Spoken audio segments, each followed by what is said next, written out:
Hey guys, welcome back. Hopefully you guys can hear me all right. We'll just kind of sit and chat here at first. Let me know if you can hear me all right. Looks like on my end everything is squared away and all the sound is working, but I want to make sure you guys can hear me before we jump into painting tonight.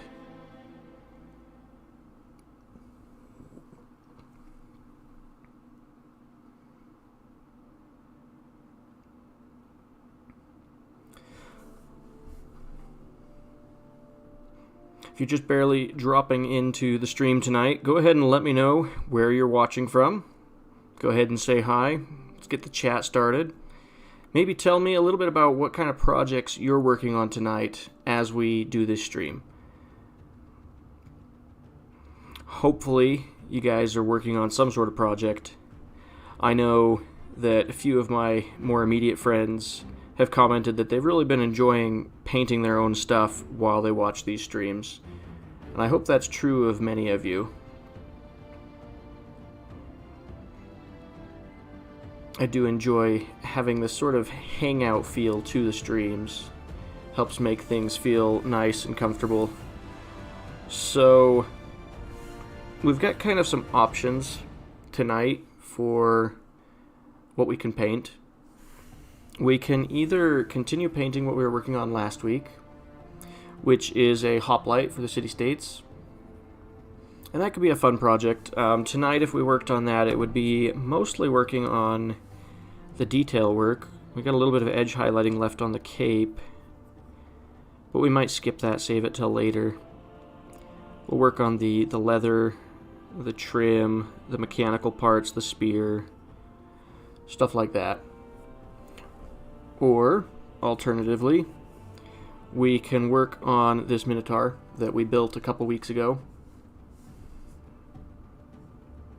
And that would be kind of a fun project. He'll end up looking pretty similar to the one that I've painted for my paint tutorial, which is going up sometime tomorrow. And that guy ended up looking like this. I'm really happy with how he turned out. It was a lot of fun to paint him. And he turned out just great. I'm really happy with the way the detailing turned out with the fur, like on the arms and legs. You might not be able to see it super well on this camera because it doesn't focus in quite that much. But I did little horizontal lines across the muscle, and I left tiny little gaps in there, so that way it would end up looking kind of like hair or matted fur, stuff like that. And it turned out alright. It could have turned out better, but it could have also turned out a lot worse, so I'm happy with it. But anyway, this is about the color scheme that we'll be doing if we paint the Minotaur tonight.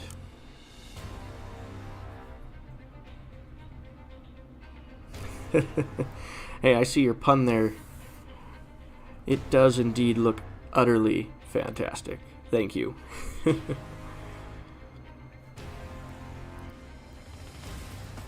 Now, sometimes I like to just sit and stare at models that I've painted and kind of sit in disbelief and be like, did I actually paint that? There's no way. Anyway.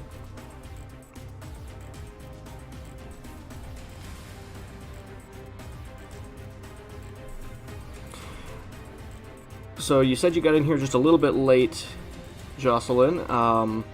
So what I was saying before you got here is that we have two options for tonight. We can continue working on the hoplite from last week, or we can work on this Minotaur.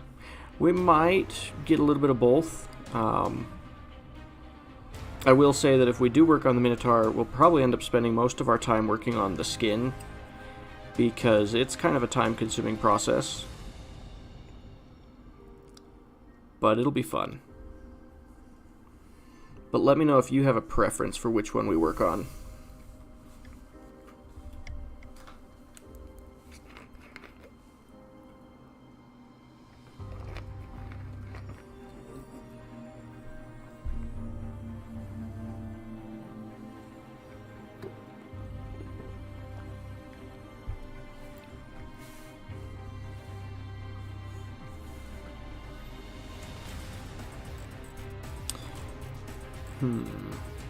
Just sitting here trying to decide which eye I'd rather work on.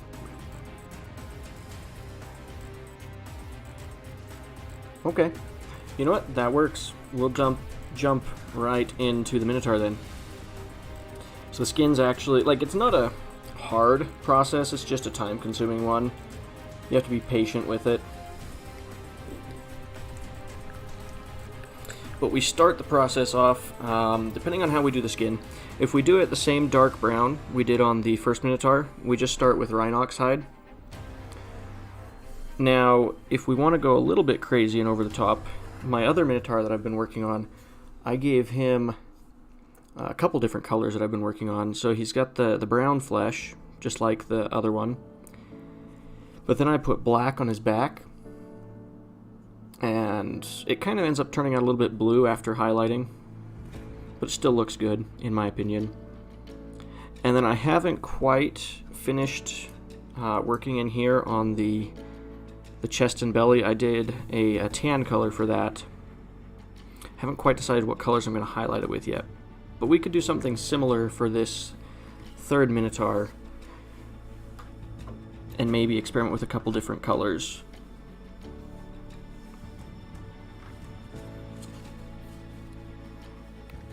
But the safe bet is that we'll be using rhinox hide for at least part of it, because we want him to still match the other members of his squad. So we're going to experiment a little bit tonight with our format, and we're going to show the paint palette on screen, and if we don't like it, we'll take it out of the way.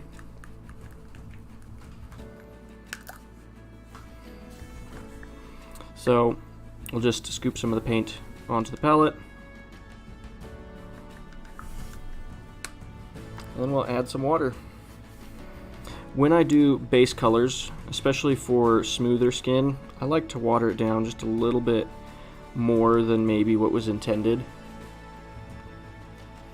Hey, welcome into the stream, Zargifly. Good to see you back.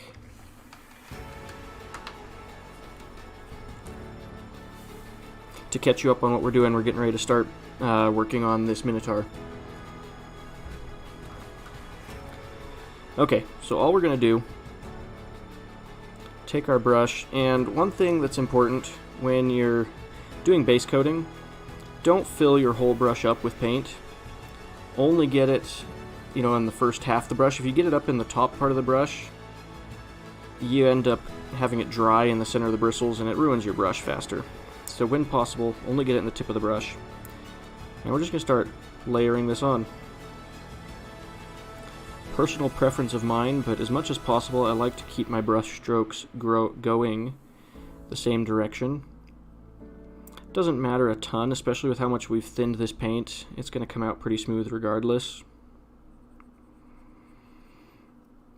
And I am going to go ahead and just do the belly, because we haven't decided yet if we're going to throw other colors into the mix or not. Let me know what you guys think. Do you want to see maybe some black splotches or some tan splotches somewhere on this Minotaur?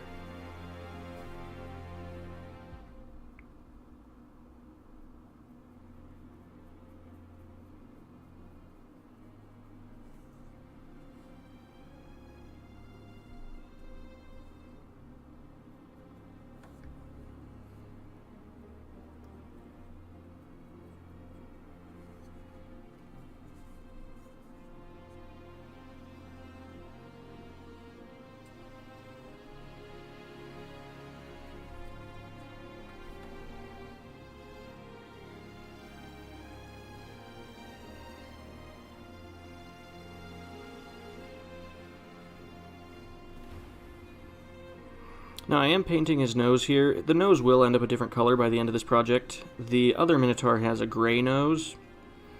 When I looked up pictures of brown cows on the internet, usually they were either gray, tan, or a kind of peach color.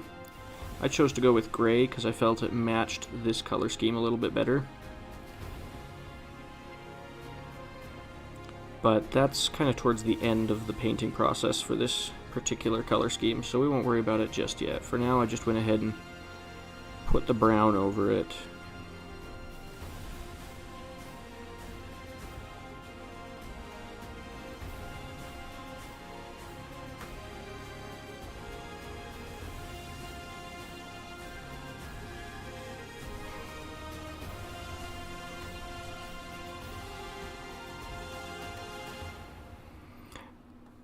I feel you there, Jocelyn. I mistype stuff all the time.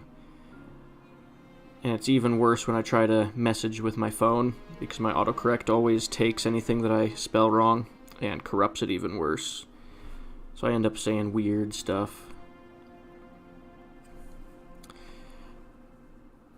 So you mentioned that you're going to do one of yours splotchy on your own color scheme. So why don't we go ahead and do a couple color splotches on this one, just so we can get an idea of what that might look like.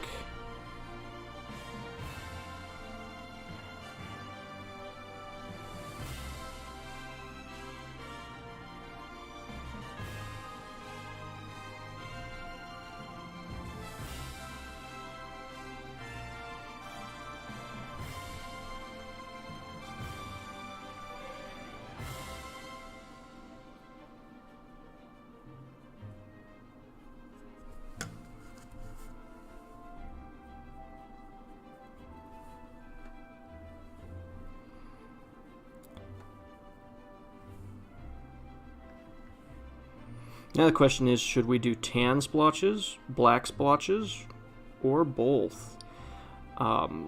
There's really not a set way we have to do this, because cows come in so many patterns, so many colors. We don't want to do so much that it becomes distracting, though. That's really the only rule we want to follow. It can't distract from the overall model and the overall color scheme that we're going for.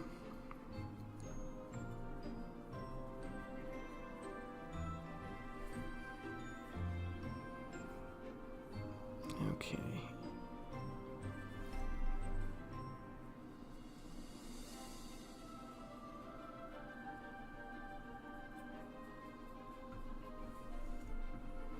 Now there are kind of some spots on this particular Minotaur, like up in his armpits.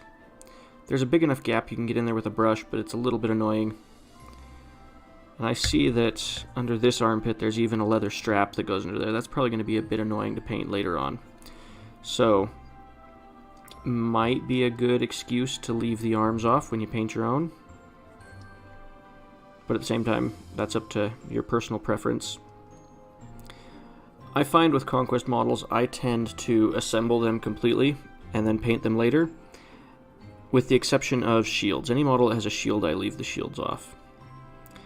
And my main reason for assembling the models completely is because often with Conquest models, when you buy a whole bunch of new ones, you end up with 20 models that you've got to paint.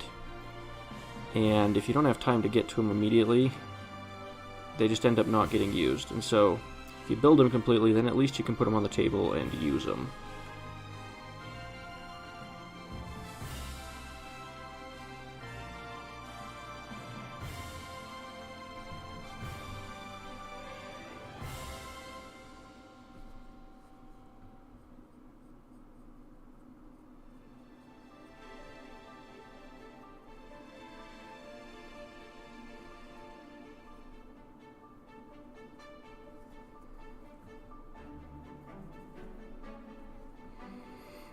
One of the things I like about painting models that are this large, like this is about my favorite size model, the Brutes in Conquest are like some of my favorite miniatures just across all games, but I like that when you paint this size model, especially when you're doing your base coating, the model's big enough that by the time you get halfway through,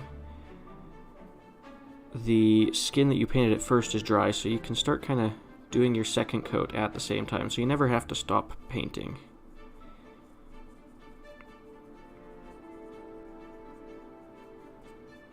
One of the worst things when you're painting is having downtime, because I find that the more downtime you have, the more chances you have to get distracted by Facebook or TikTok.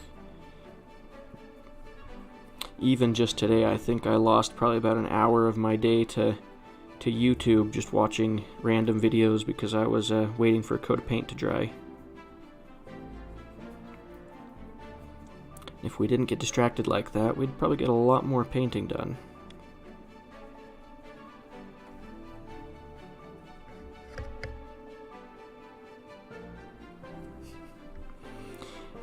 I really thoroughly enjoyed painting the bone golems. I've got 2 that are 100% painted, where I'm ready to put the clear coat on them. And then I have 4 more that are all kind of like painted to a tabletop ready standard, and I just have to go back through and do some of the detail, like layering on the bone work, and yeah. And then I have 3 more that aren't even built yet.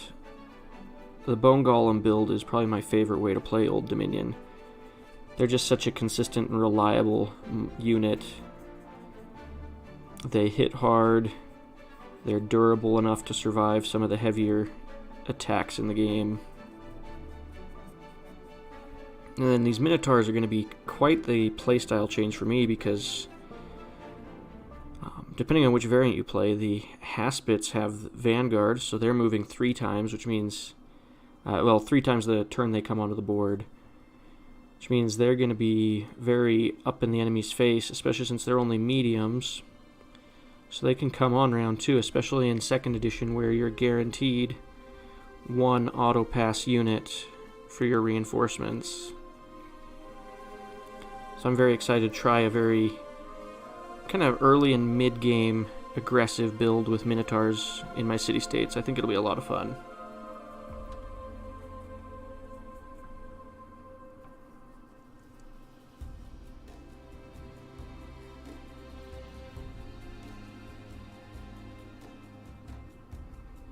Now down here, where you've got the fur that gets thicker towards the base of the feet, we don't have to paint that brown, so we're not going to. Because that'll be probably tan. We'll probably do tan hair on this particular Minotaur, just like his other 2 friends. Maybe I'll do a different scheme on my Haspits when I get them built.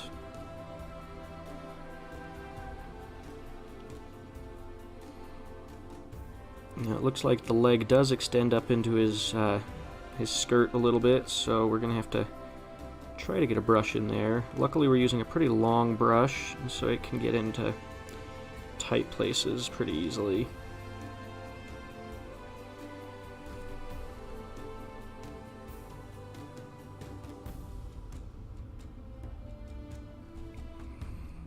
That sounds like a very fun list, and honestly I think that's a list I'll end up trying too.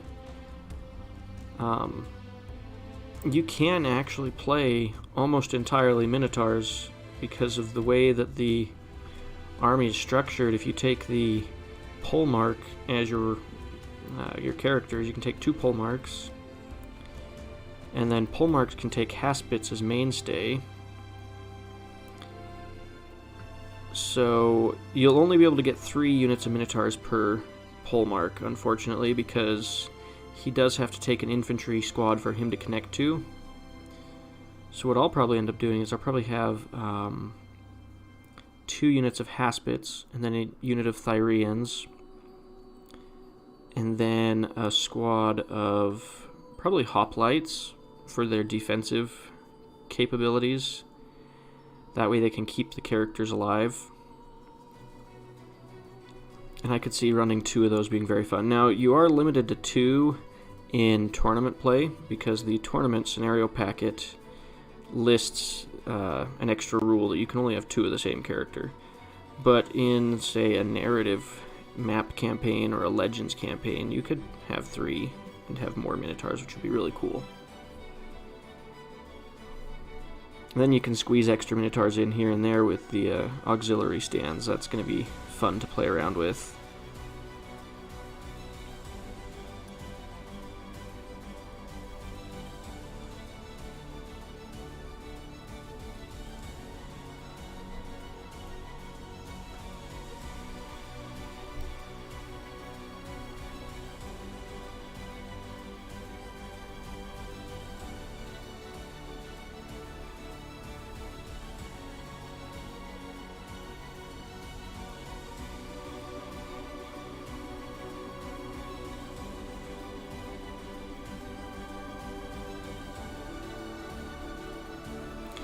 We're almost to the point where we can move on to our next color. There's still just a few spots that need a 2nd or 3rd coat. This color's nice because at the consistency I have it right now, you can get it on in 2 coats, as long as you let the first coat dry completely before you start applying the second one.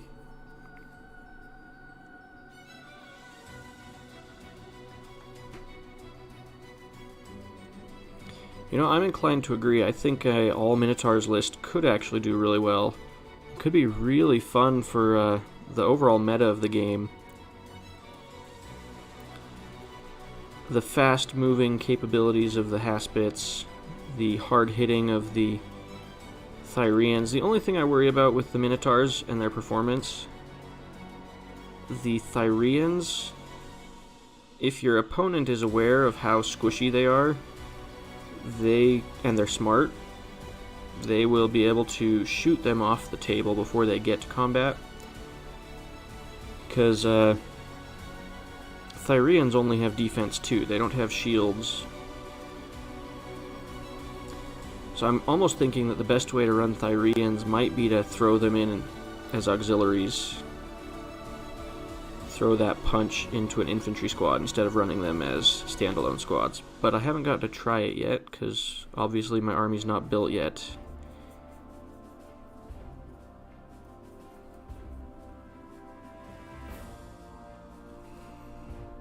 Victor, that's a good question. It's kind of hard to say what my main game is. Conquest is certainly the one I've been covering the most on my YouTube channel. But I honestly play just as much 40k as I do Conquest. I host a Conquest group on Thursdays here in my local community. And then I host a 40k gathering on Saturdays. And if you really break it down, I technically do 40k more often, because Conquest we alternate. 1 week we're painting, 1 week we're playing. So I technically play more 40k than I do Conquest. I would say I rank them both pretty equally. I think I enjoy the rules of Conquest a bit more, or the general gameplay. I like the alternating activations and how balanced that makes the game. But I still enjoy 40k a lot.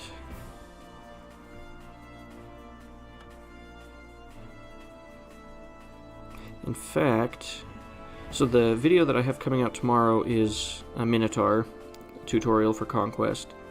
But the next tutorial I'm working on is actually Angron here. And I've only just started on the base colors just the other day on that. You probably got a week and a half before that tutorial comes out. In fact, I might film another small Conquest tutorial just to make sure that I still get a weekly video out on my channel next week. Okay, we're just gonna let that dry for a minute, and then we're gonna throw our hair color on next, I think. Let's see, where's that one hanging out?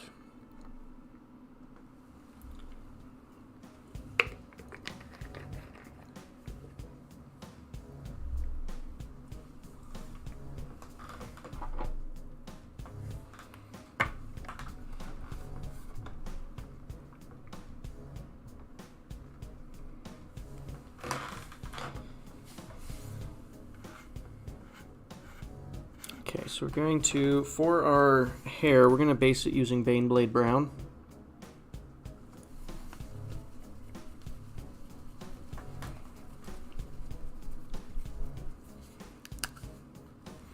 Victor, you make a valid point. Games Workshop's game systems are pretty complicated right now. What's sad is that what makes them complicated is like the extra stuff that they add on. It's not even the core mechanics of the game that make it complicated, at least in my opinion. It's all the stratagems and the tournament packets changing every 6 months. That kind of stuff makes it a little difficult to follow. I'm not familiar with Oathmark. I'll have to look into that one.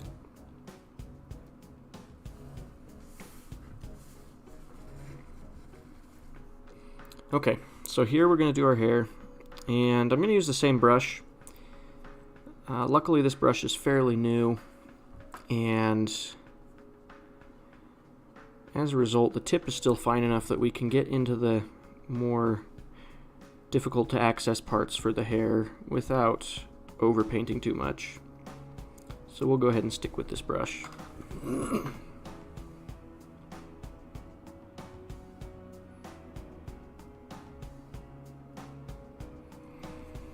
And now, when you're painting your Minotaurs, there are a couple little spots that are worth paying attention to, like at the base of the hair where it starts transitioning into the normal flesh. There's some hairs that like extend down randomly, but they're not large enough to just flat out paint. You have to kind of like very carefully take a fine brush and go layer them, because just slathering paint on them, you're just going to end up ruining your skin.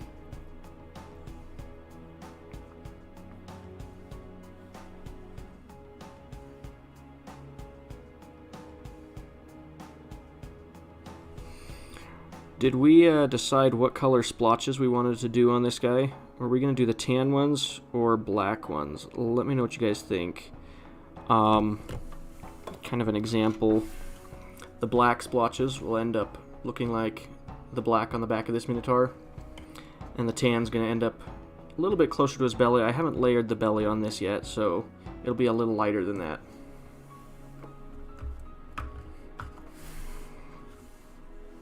Hey CEO14, good to see you dropping into the stream here.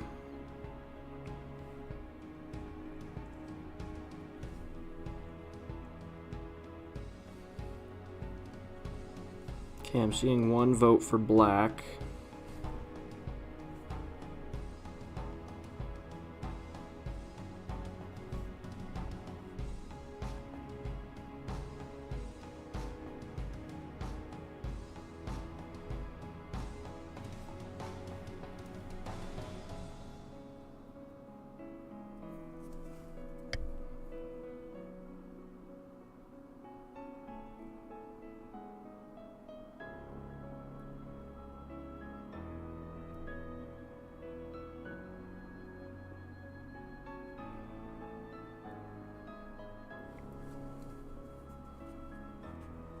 Okay, looks like we'll be doing some black splotches then, because that's what I'm seeing most people in the chat say. Now, as another little side note, make sure you pay attention when you're painting the hair on your Minotaurs. Because if you notice on this one, the hair is not quite even on both sides. So like on this side, it's clearly sculpted to come down to where I've painted so far. And then there's this spot right here where it's debatable if it's hair or if it's a vein in his neck. I'm going to treat it like hair for now. But the hair is not evenly sculpted on both sides because things in nature aren't always symmetrical. So the hair comes down lower on this side than it does over here.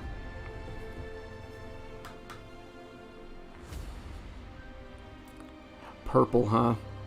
I don't know about purple. I'm not sure if I'm into painting a purple cow today, although I am going to have to do a purple cow at some point in time, because I use that phrase often enough. I'll have to make one of my auxiliary cows can be purple.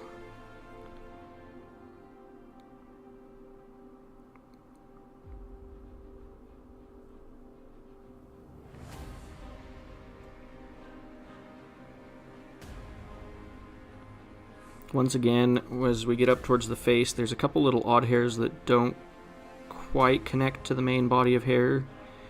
So just be careful as you paint those.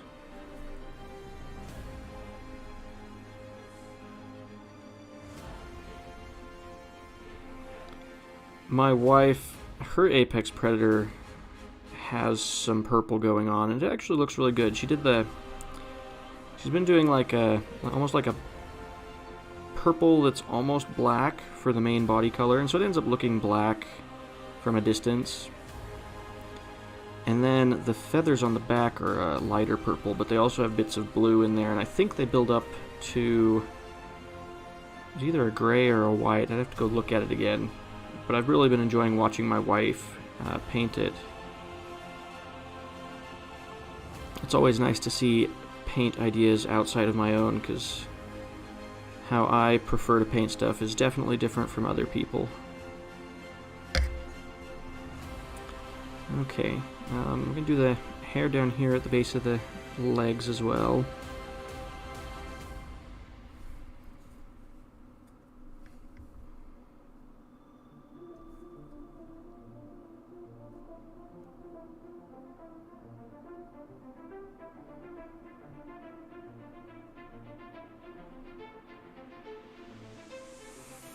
Something you guys might notice as you watch the live stream is that the painting that you see in my tutorials is sped up to about double the speed. So it looks like I paint fast, but in reality I am not a fast painter. I'm kind of a slow, take your time kind of painter.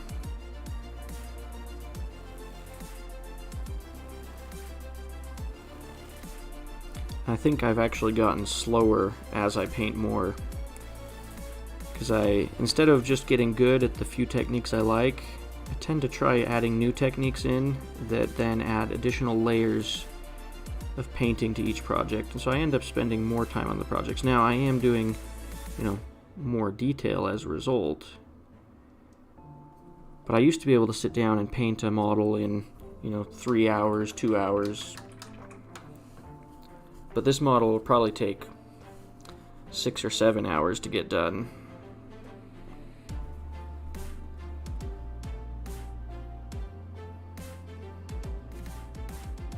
Maybe longer, I don't know. I didn't actually time myself on the first Minotaur, but I spent pretty much the whole week working on it, so I guess it probably ate up 20 or so hours of my week.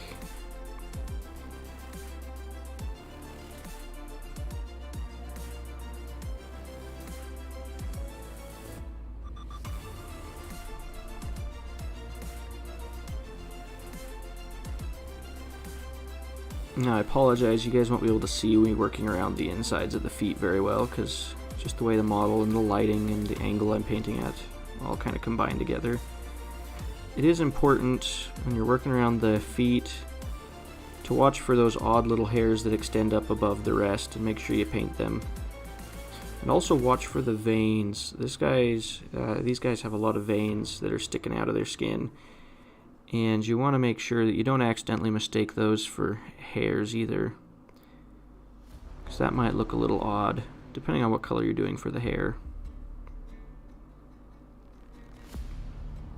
Okay, while the paint on the feet is drying, come back up to the top here and put our second coat on here.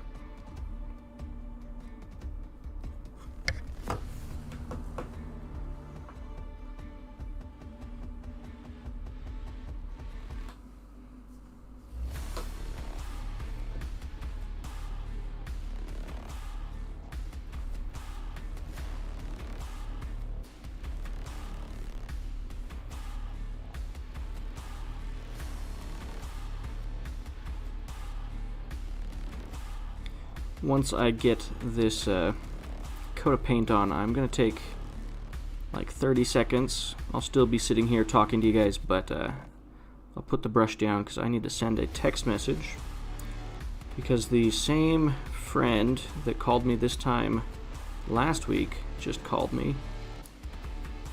So I gotta shoot him a text message and let him know that I am streaming again.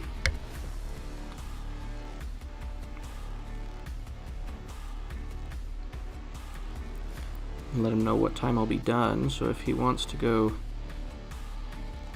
get a soda or go to a store or play some video games or something, we can make that happen.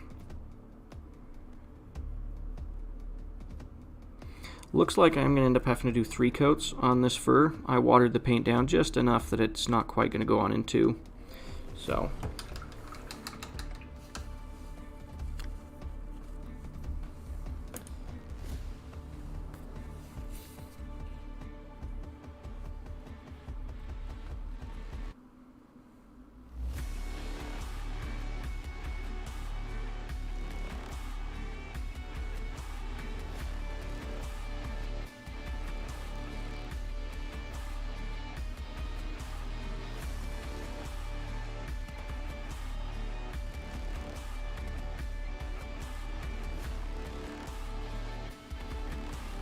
okay, got that taken care of.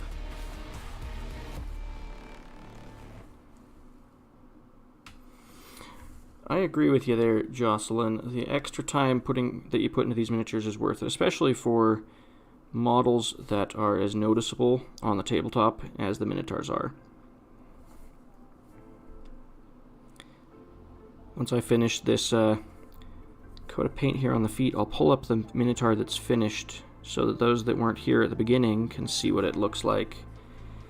But I'm really impressed with how these turned out, and I'm starting to see the work other people are doing on Facebook, and I'm just impressed with all the creativity that goes into these models. Okay, so let's put that one down for a second while we wait for paint to dry. Oh, I just realized he's got hair on his arms. Okay, we're going to take care of that in a minute. In the meantime, so this is what the finished Minotaurs will end up looking like.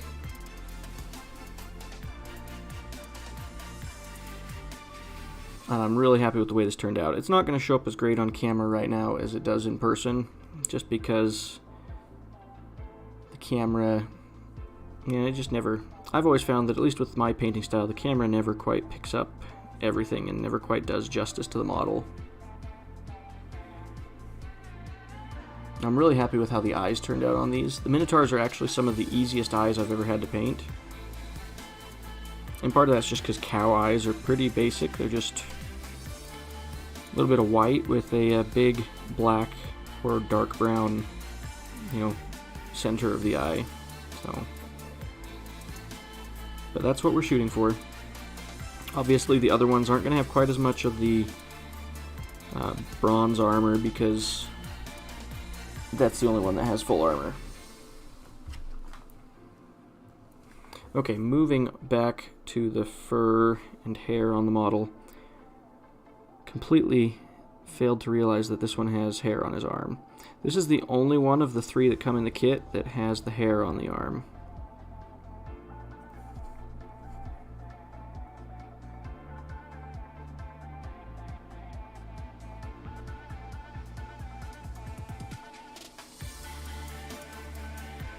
Here's a spot where you definitely want to watch out because he's got veins coming this way and then fur, and we don't want the veins to be this tan color, at least not yet. We could go through and highlight them tan later on if we chose to do kind of that extra little bit of detail and add the individual hairs across his whole body, which, having seen the box art models that they used for the official artwork, that's exactly what their studio painter for Parabellum did. He painted each individual hair spread across the Minotaur's bodies, and they are so cool to look at.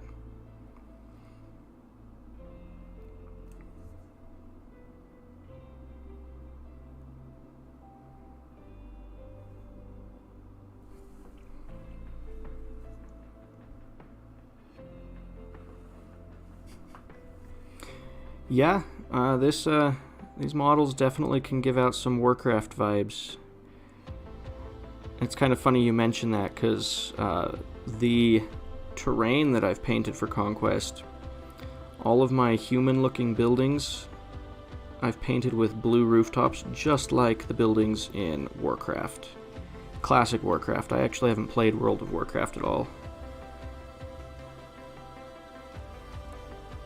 And that's exactly the goal I was going for when I painted them. They look good on the tabletop, and blue's a good color for terrain. It catches the eye.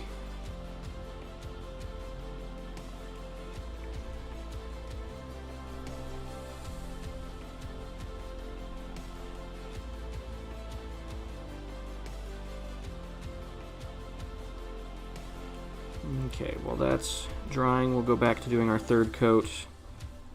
And these are thin coats. These are not exactly like thick coats. You don't want to do thick coats with your paint, because you'll end up filling in the gaps between the different details and ruining the model. And I don't know if you guys follow any of the Warhammer stuff on Facebook, but there was that little trend for a while where people were taking models and they were seeing what they would look like if you did 100 coats of paint using the same color. And I think those illustrated really well what happens when you paint with too thick a coat of paint or too many coats. Basically, each coat of paint you do, you lose just ever so slightly. You lose the details in the model.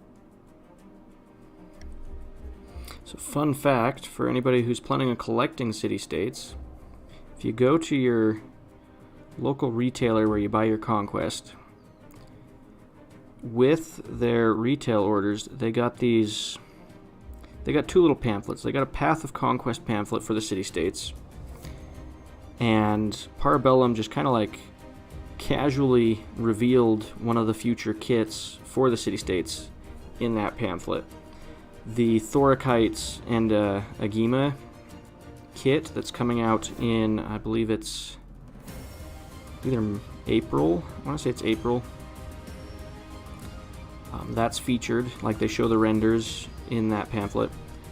And then they have these little postcards that they were given as well, that just have the artwork of the Minotaur on the one side, and then on the back side it actually tells you all of the city-states kits that are coming between now and the end of the year. It doesn't give you exact release dates. It tells you the breakdown of the months up through, I believe, April or May, and then it just tells you the stuff that's collectively coming in the remaining half of the year.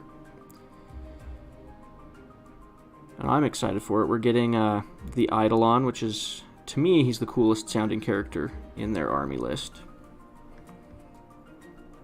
He's basically, as he's been described to me, he's going to be almost a clockwork Iron Man is what it's been described to be looking like. So I'm excited for that one. It's also a brute character, which means you can throw it in a squad of Minotaurs. I believe it can also be your auxiliary stand, so it can still go in your infantry, which is cool. I don't believe he can actually take Minotaurs. I'll have to double check the rule packet, but if he can't, that means you'd have to start him in an infantry squad and then use the Seek New Escort rule to jump him over into your Minotaurs. Although honestly, he's probably better off just staying with the infantry. They might last longer.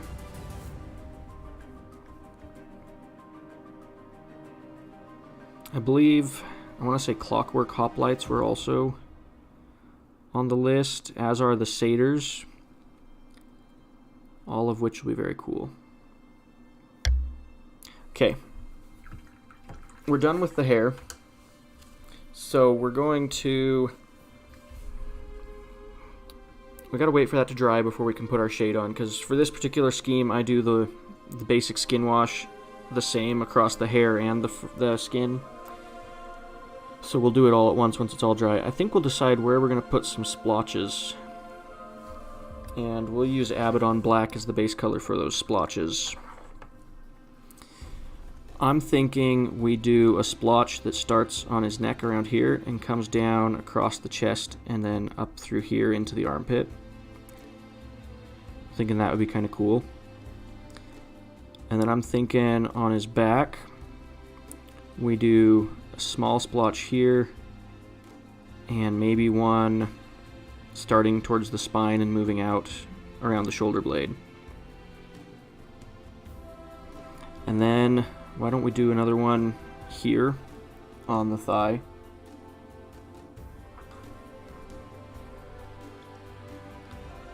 And I don't think we'll... No, actually I changed my mind. We will do one on the face. I think we'll do one that goes just around the eye as well.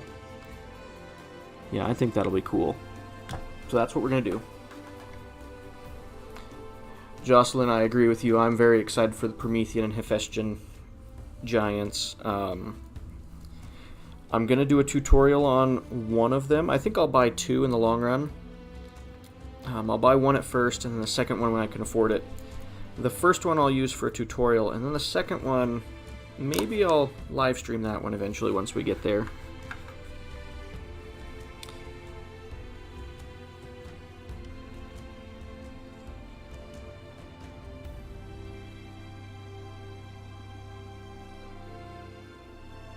I don't know how much black paint we're going to end up needing, so we'll just put a little bit for now. And as always, water it down a little bit. If you're ever concerned that you've got too much water in your brush, just remember you can always use your paper towel to absorb excess water so you don't over thin your paints.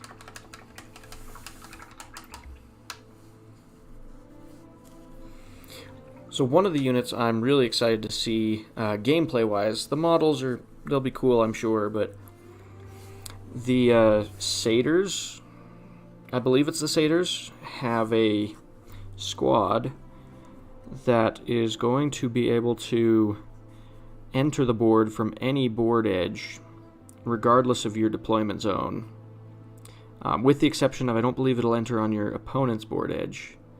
And so they're going to have these really cool flanking capabilities, and I think it's going to really make people rethink their backline of their armies.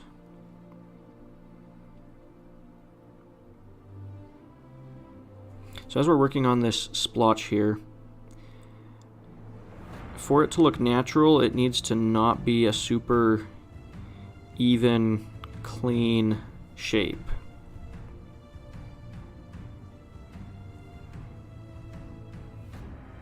We also don't want it to just look like war paint, because that's kind of what it's looking like right now, because it's a little too symmetrical, I guess.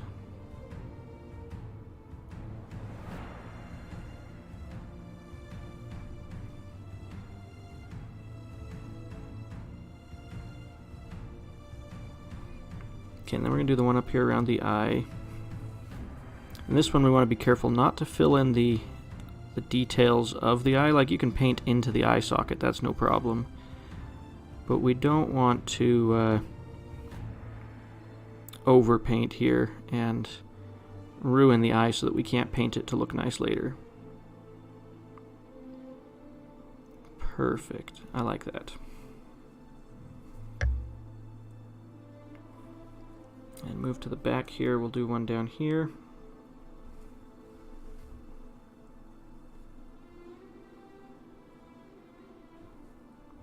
That's what they're called, the Selenoi Assassins. Or, probably actually Selene Assassins. If it's anything like Cataphracti, the way it's supposed to be pronounced, even though it's spelled O-I, it's actually pronounced just E, which is interesting. That's what happens when you have a game that adapts old languages and just different languages into the names of their units.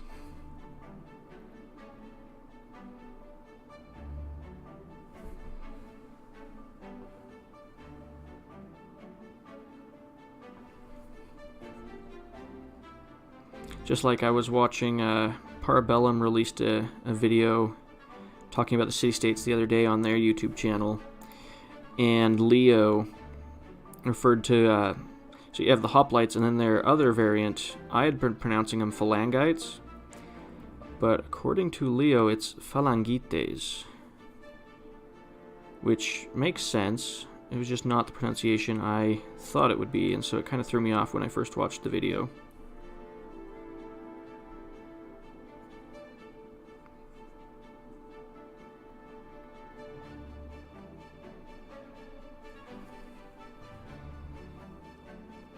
Okay, you guys are gonna have to let me know what you think. Do we need more small splotches on the back? I'm not quite sold on the placement of the splotches just yet.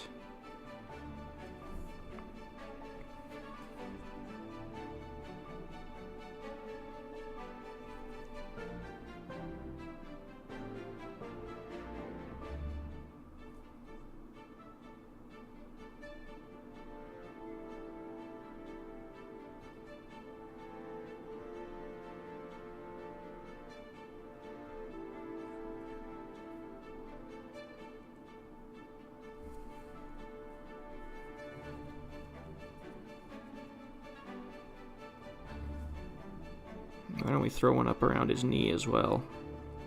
These are going to be really interesting when it comes to highlighting, because when we do the highlighting, we're going to want to make it so that the highlighting, the hairs that we paint, still follow the same flow as the other ones, but we also want to have the lighting and the way it hits the muscles still be consistent across both colors. So it's going to be kind of fun. Always more.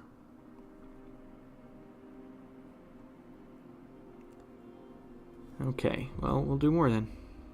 We'll add one down here on the, kind of by his kidney, kind of, sort of. I mean, I guess I don't know if a Minotaur's internal anatomy is similar to humans at all. It's probably not.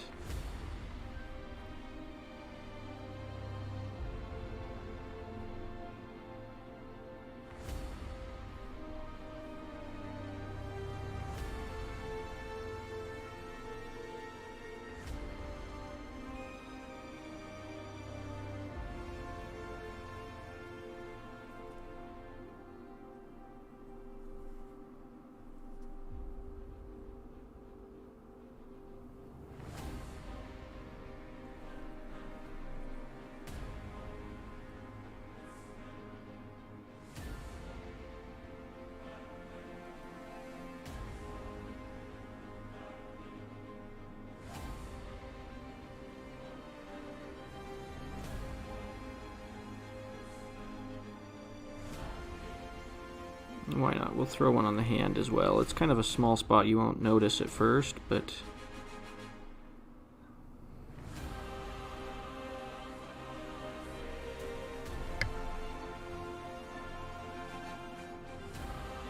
maybe a splotch over here on the forearm as well.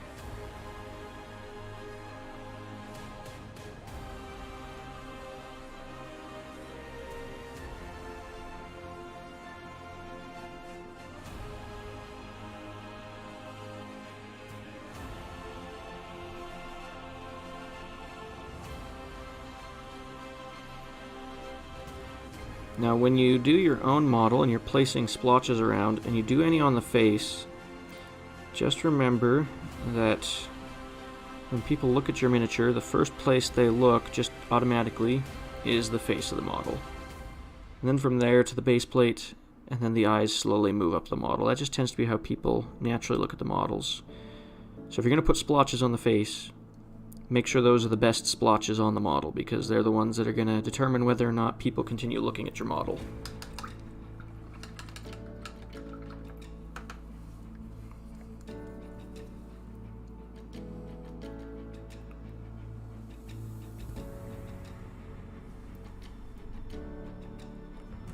Put one centered towards his right shoulder on his lower back half, covered by the belt and the belt armor. Oh, up in here? Or down here? You said, let's see. Yeah, we've got one right there. Okay, cool. And we're gonna... I'm actually gonna make that one slightly larger, just because why not?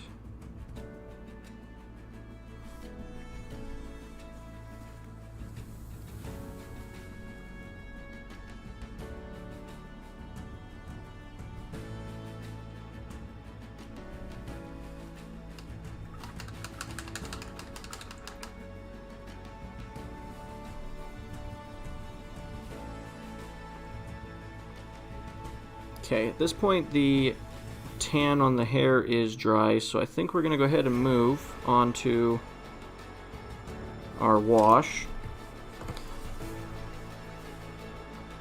And we're just going to use Agrax Earthshade for this. Get it shaken up here. Yeah, this one right here. And we are going to just do this all over. Now this doesn't really, you don't need this wash on the black parts. But for simplicity's sake, we're just going to go ahead and throw it over that anyway. It really doesn't affect it at all. Now, I will note, Agrax Earthshade, ever since Games Workshop switched their formulas, kind of third quarter of last year, I believe, Agrax Earthshade is actually pretty glossy now. Which kind of drives me crazy, because it used to be really perfect. It was matte. It was slightly a dirty wash. And I don't quite like how it functions now, but I haven't found a brown wash that has the same tone that I like more, so...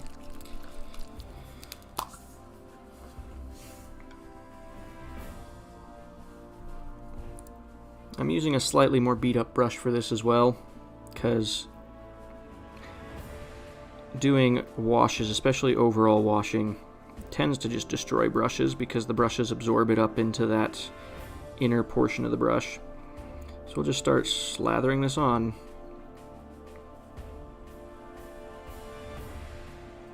Another thing to note, especially when you're doing washes, try to always hold your brush so that gravity pulls the paint towards the ends of the bristles instead of having it fall back into the base of the brush.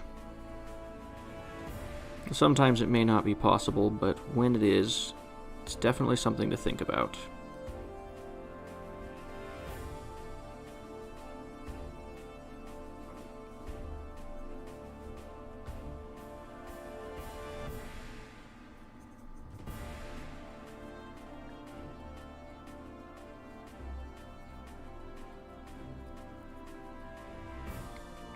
And the main purpose of this wash is to kind of darken down our main base brown a little bit more, and also to get into all the recesses. For me, when I paint muscles, I've always found it's very helpful to put a dark wash over everything and kind of have the dark wash serve as the guide for where the muscles are the most raised, where the recesses are the most profound, because you can kind of just, based on where the paint deposits, you can tell where you need to put highlights and stuff. And I know some people would probably call me crazy for doing washes on everything, but I tend to put washes on all of the different skin techniques I do.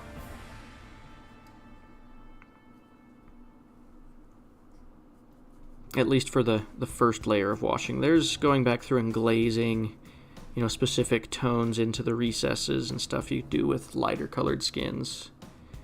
But that's a whole different beast. We'll get to see some of that when I get around to doing the giants later on, because they're going to have probably a lighter colored skin. But I mean, that could change. I haven't seen what the official box art for the giants is going to look like yet. Maybe they'll have some crazy colors that'll make me change my mind about how I want to paint them.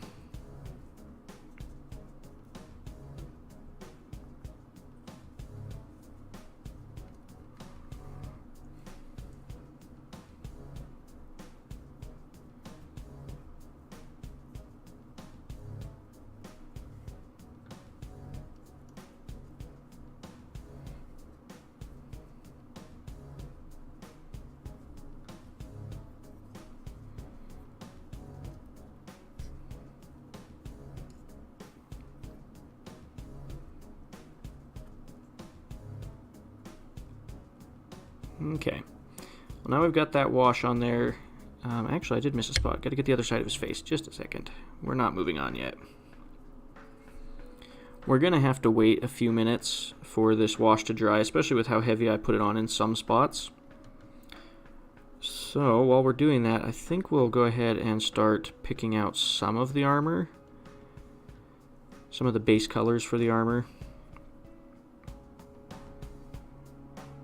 Okay, good enough.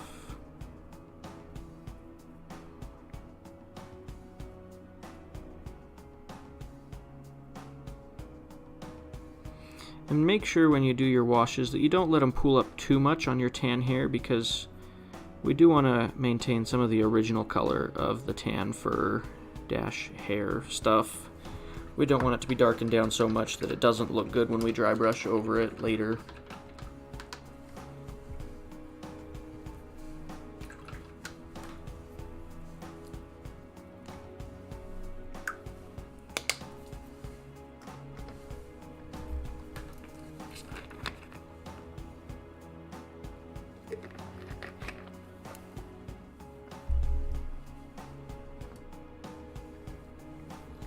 Okay, so I'm thinking for our armor on this particular Minotaur, this one doesn't have a ton of armor that to me feels like it needs to be brass or bronze. Bronze would be the correct metal.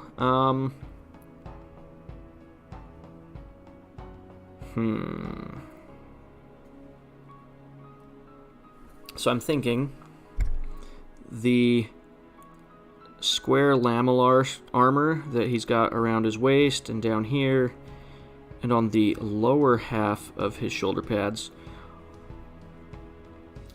we'll do that for sure in a steel color.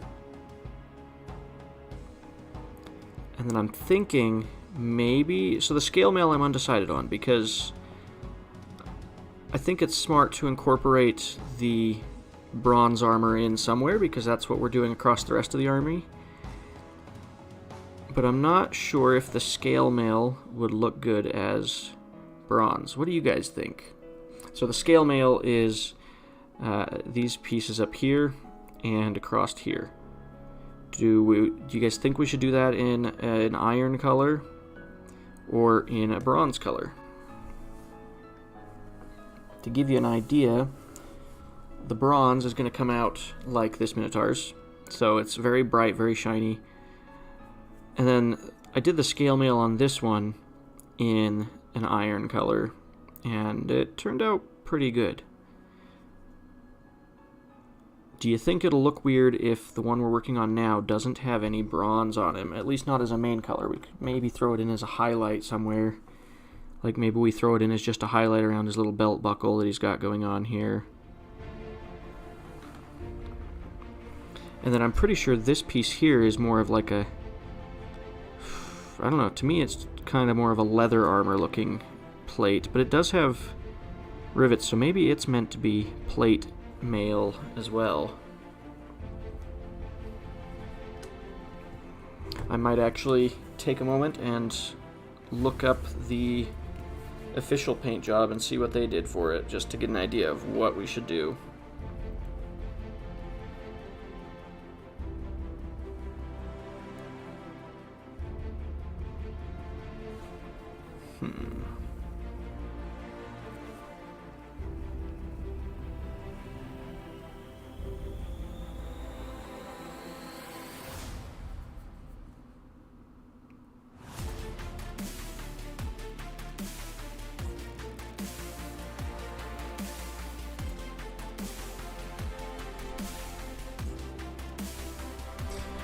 So CEO 14, I mean, you make a good point. Like, usually when I try to paint armies, especially for games like Conquest, where at least most of the armies it makes sense to have a uniform kind of color scheme, I try to make it so that there's something that always ties the army together.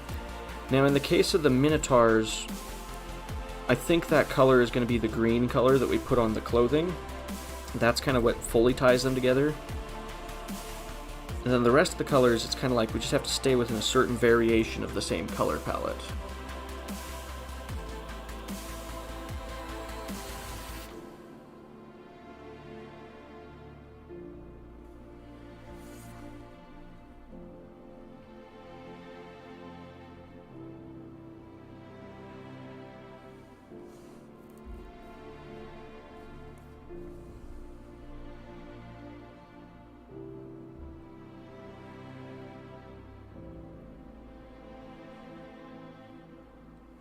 Okay, yeah, you're right, Zargifli. They do the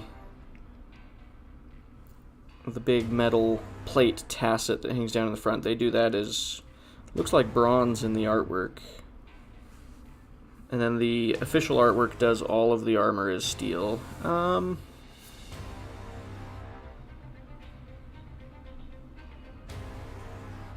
Why don't we try your idea? Let's try the lamellar in the bronze, and we'll do the iron for the scale. So what we'll end up with, we'll start with Balthazar Gold for the bronze parts of the armor, and we'll start with Lead Belcher as the base color for the iron. Now I am almost out of Lead Belcher, so hopefully we have enough to do this project.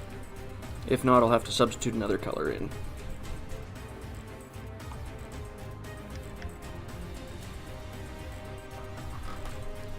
But we're going to start with the copper.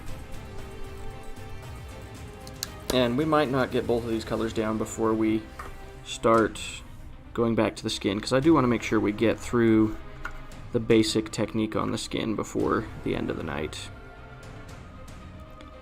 So just get a little bit of this out here on the palette. And I do like to water down my metallics just a little bit. Usually just one drop is enough. Might be 2 in tonight's case, because it looks like my paint's starting to get a little old and thicken up a little bit more. And I mainly just do this because some of the, at least the Citadel metallics, after they've been in use for a while and the pot's starting to get a little bit low, they tend to start to thicken up quite a bit. And I don't like having ugly brush strokes spread everywhere. Okay, so let's start applying this. Start down here.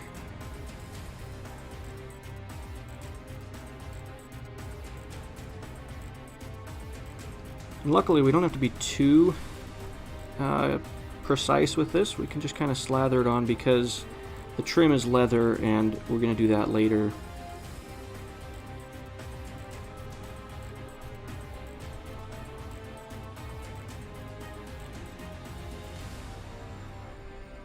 You know, I'm kind of happy we chose to work on the Minotaur tonight instead of the hoplite. Hoplites are cool, but the Minotaur is more entertaining. At least for me as the person operating the paintbrush here. Maybe it's not as entertaining for those of you that are watching, I don't know.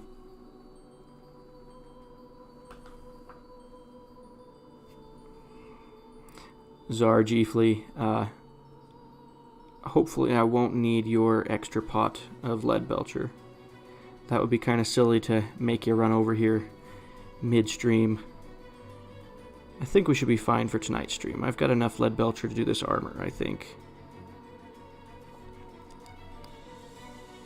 And I suspect there will be a trip to the local game store that I prefer to shop at sometime in the next week. So it'll be easy to stock back up.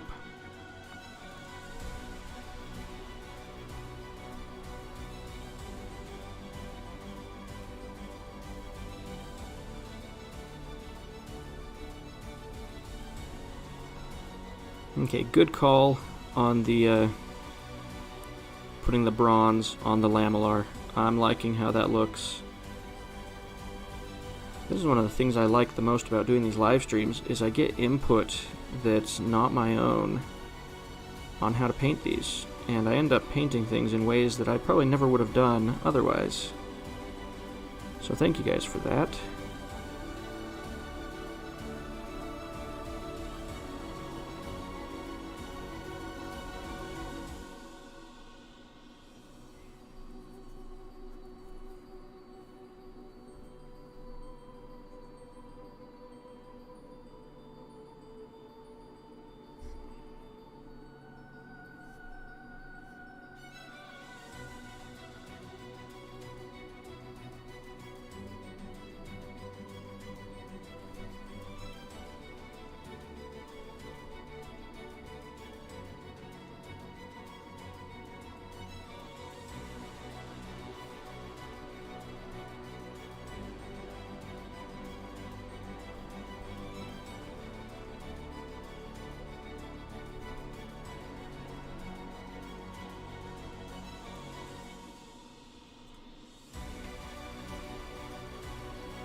So I asked this at the beginning of the stream, but I don't think there were very many people watching at the time, but what projects is everybody working on tonight? I'd love to hear what you're up to.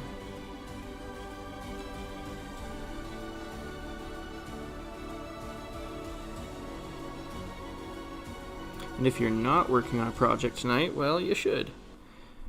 You might as well if you're sitting here listening to me ramble on, because I'm not that entertaining.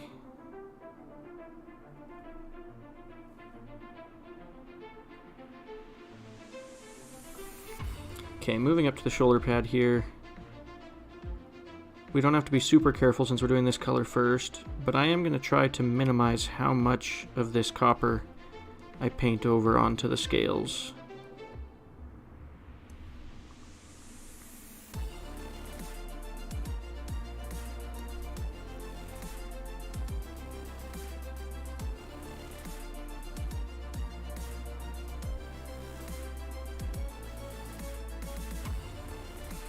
Ooh, Zargifla, you're working on a Salamander's Dreadnought. That's exciting. Are you working on a Contemptor or a classic pattern? I think they're called Castorferum Dreadnoughts are the classic ones. Or maybe you're working on like a Leviathan or something cool like that. What kind of Dreadnought you working on?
Okay, that is our base color of the copper.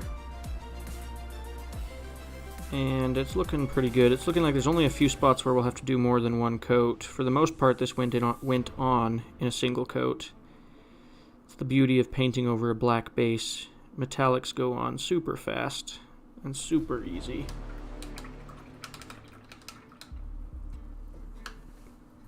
Okay, you're working on a Venerable Dreadnought tonight. That's pretty cool. And I can only imagine if it's for the Salamanders, you've probably put a bunch of fancy detail on it. Scales and whatnot. Okay, gonna do our lead belcher next.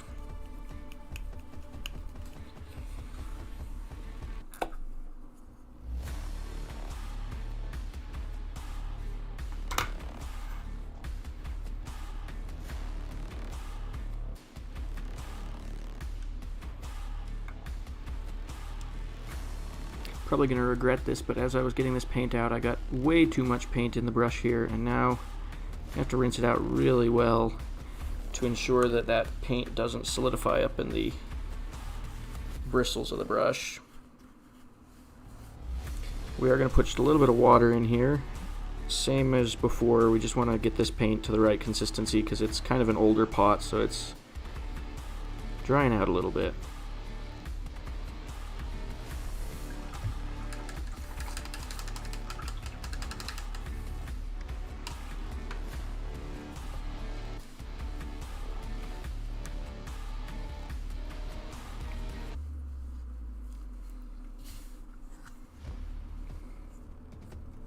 Okay, let's put this on the scale mail. So we'll start with the upper shoulder pad plate because that one doesn't require me to be as careful.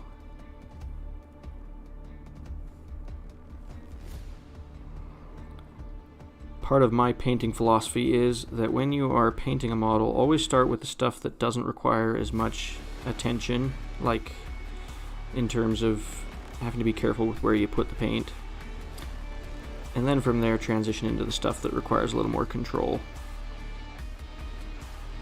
Because if you try to go the other way around, do all the fine detail stuff and then do the sloppy stuff after, you end up messing up the fine detail stuff, just in my experience anyway.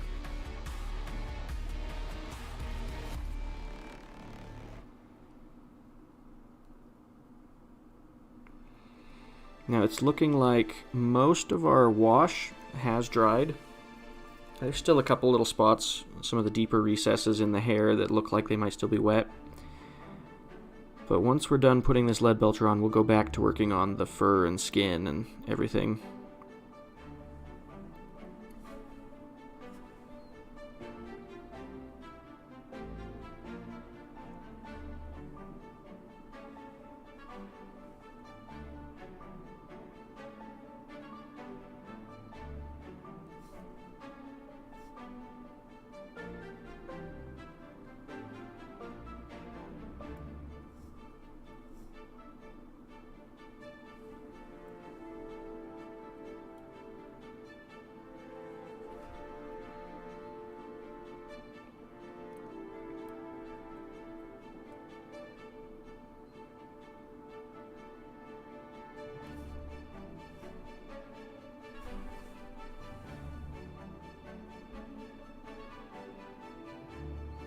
When you're doing the scale mail on the shoulder pads here, if you do it like I did, where you do two different metals, make sure you take the time to get the bottom edge of each of these scales. It's not a super necessary detail because the shade will cover up some of that. But some of these scales have a wide enough bottom edge that you might notice that it's not painted if you don't paint it.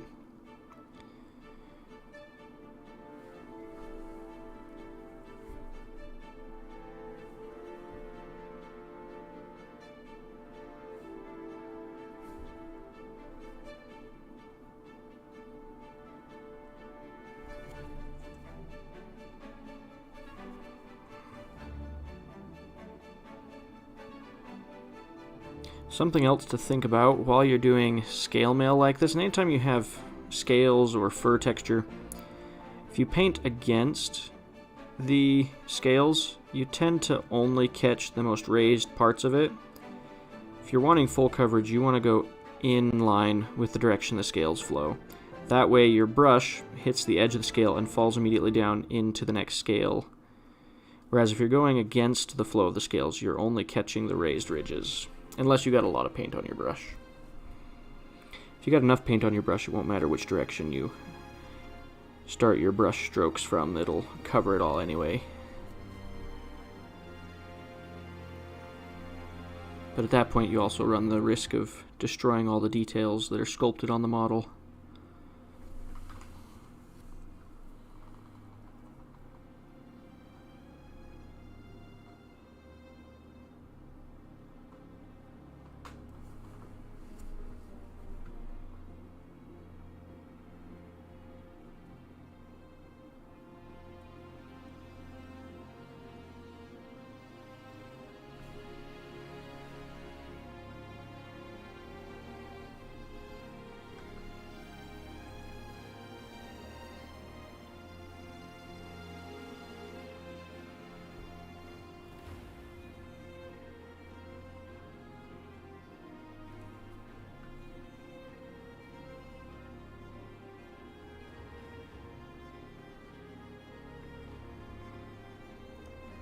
Sorry if I'm not talking a ton right now. I just got kind of in the zone for painting this, and sometimes when that happens, you just zone out and you get a lot of paint work done that way, but you don't get much conversing done. If you guys have any questions you want to ask me, feel free to throw them in the chat. I do check that I try to check it every few seconds. Sometimes I'm not as fast as I'd like to be. And naturally there's a delay between when I say things and when you guys hear them, so sometimes it might feel like I'm not responding to you. I apologize for that.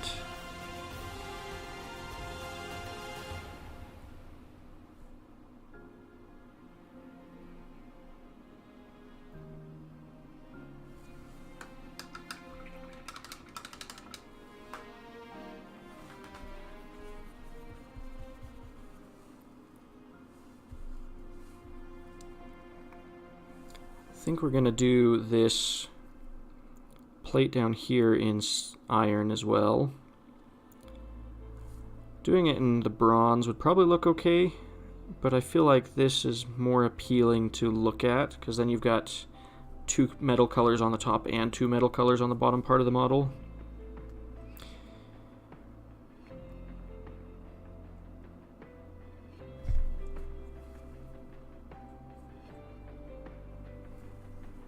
Now this piece is thick enough, you definitely want to make sure you catch the sides of it as well. Not just the front and back.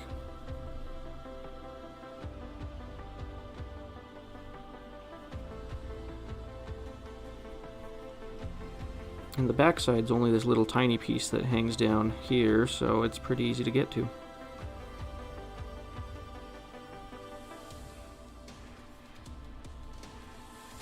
Now this isn't necessarily all the metal pieces done right here. There are a few little things that we still have to do. I still have to do the axe head, that's a big thing. But there's like little pieces like at the end of the tassets on the back. There's little metal caps. We'll probably do those in the iron as well. But those we won't do until after we've done the leather. because otherwise we're going to end up having to repaint him a bunch, because we'll end up overpainting when we do the leather. Just calling it now, knowing how I paint.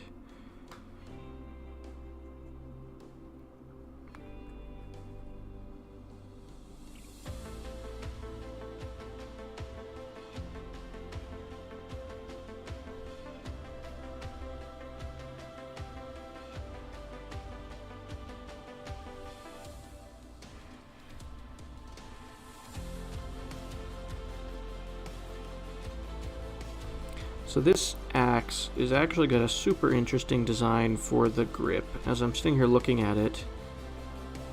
So it has its two grip spots, and I'm not sure if those are supposed to be fabric. So like the other hammer that we did on the other Minotaur, I'll show you the difference.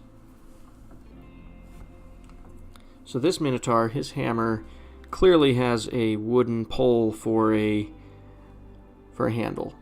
It's got the wood grain sculpted in it and everything. This one is sculpted in such a way that it looks like along through here is probably wood that has been carved, because like the edges of it aren't super defined, so it looks like they've hand carved like the haft of the axe. And then here it's like it could either be that they left the raw bark on his grip for some reason, or it could be that they covered it with like a leather or some other fabric. So I'm not quite sure how I'm going to paint that when I get around to it. Luckily that's still a ways off.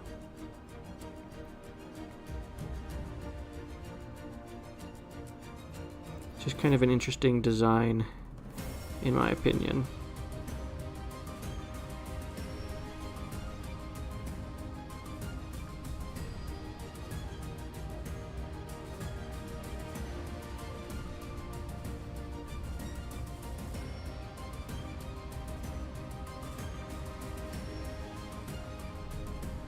We are going to have to do multiple coats on this axe. It's just a large enough surface area that the paint's behaving a little bit different, and you see some of the black showing through the layer that we've put on already.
Kind of throwing me off, everybody's so quiet in the chat.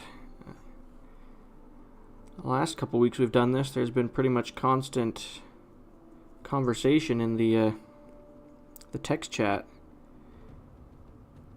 That's largely where I've come up with our subjects to talk about throughout the stream. So now I'm like here at a loss, trying to figure out what kind of nerdy thing I can ramble on about that's entertaining to listen to.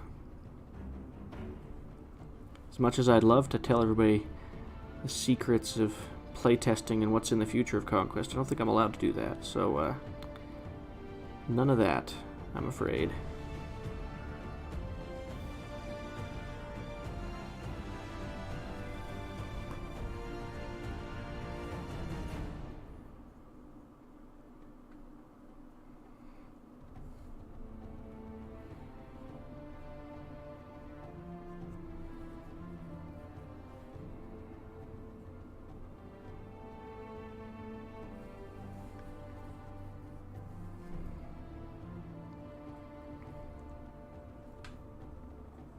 Okay, we're almost done with the lead belcher here. And pretty much just in time because I'm almost out of lead belcher on my palette as well. I have more in the pot, obviously, but it's always nice when you manage to guess the amount of paint you need almost exactly. Helps cut down on paint waste.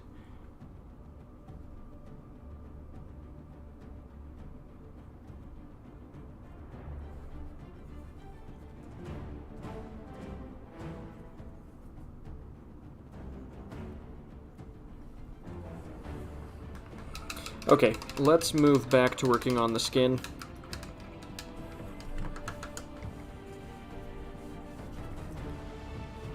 Grab a drink real quick here. Getting kind of thirsty.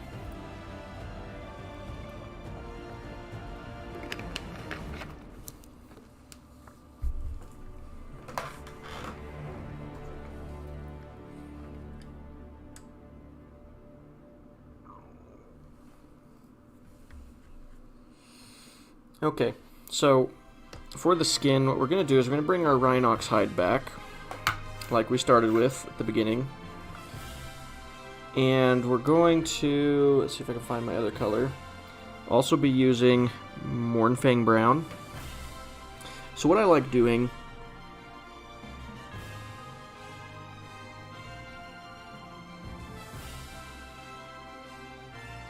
sorry, reading the chat real quick here.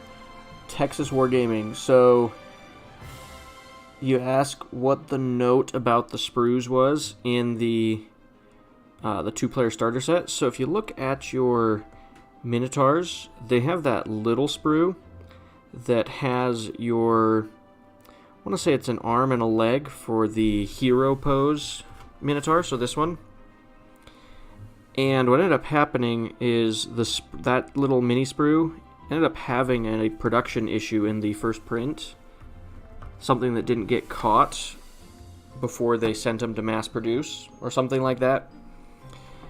And so while it didn't really impact the miniature, it does mean that those particular pieces have more cleanup that you have to do. So that's what that little note in the starter set was about.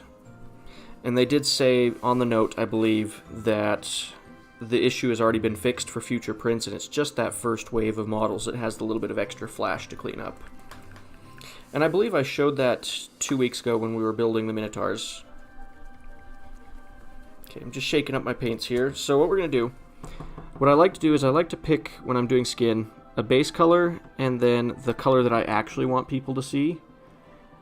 And what I do is I'll start with the base, and then I'll do a half and half mix of the two to build up to it, and then the lighter color by itself. So that's what we're going to do here. We're going to take a mixture of 1 part Rhinox hide and 1 part Mornfang Brown. And we're going to start layering the brown skin.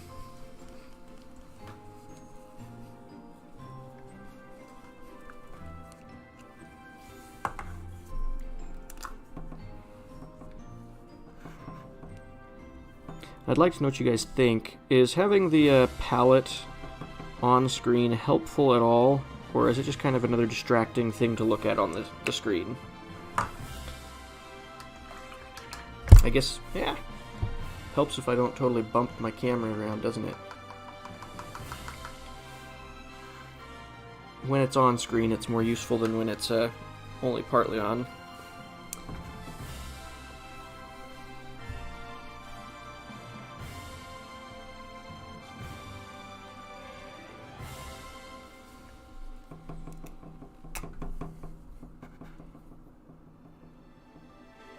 Now, I'm probably doing too much of this color, and I'm wasting a bit of paint.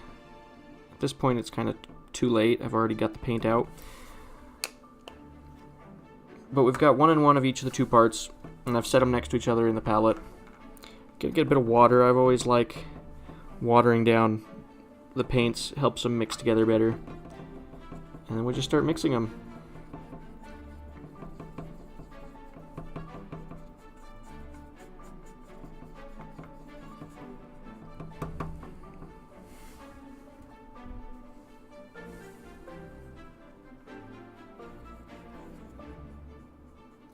Okay, that's probably a good consistency right there. And then what we're going to do, take my detail brush, which is a little finer. This is a size 0 brush. And I think we'll do the back to illustrate how I do this. I mean, we'll get to do the whole model, so it doesn't really matter where I start, I guess, but the back is easier to see.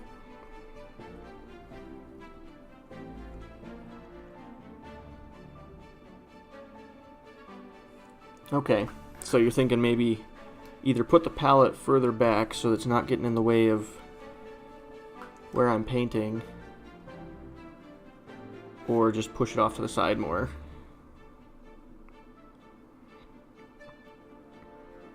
Okay, so what we do here, we get a little bit of paint in the brush, and you'll notice I'm kind of sitting here taking my time adjusting how much paint is in the brush.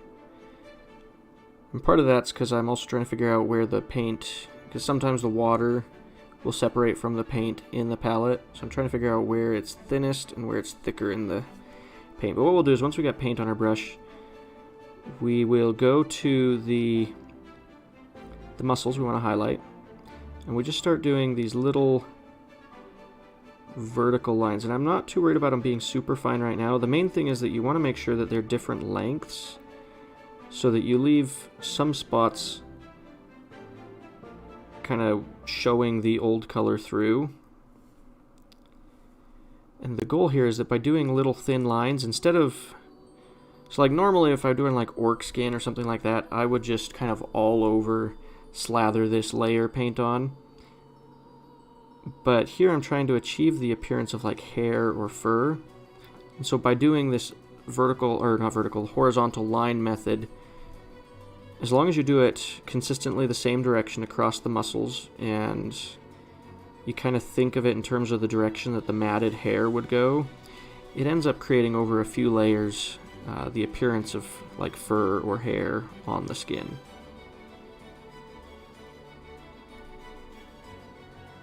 Think of it kind of like the slightly less skilled way to do the hairs that are seen on the box art model, because obviously these aren't going to be as nice as the ones on the box art, because they don't take as much time, they don't take quite as fine of a brush, but it still helps give the appearance. And unfortunately, the Agrax Earthshade that we put on this is a little bit glossy, and so it does kind of make it hard to see from certain angles, because the light just really reflects off of that that shade paint really well. I don't know how well you guys can see it, but for me, I'm actually struggling a little bit in some spots to tell where we had put the black and where we'd put the brown.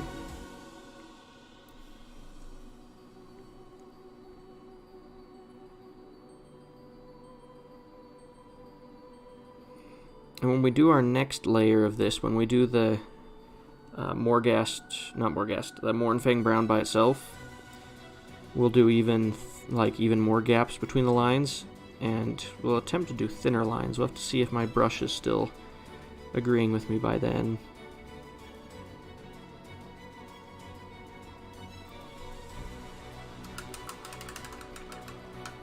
So this is not a fast way to do this. This is still going to take quite a bit of time,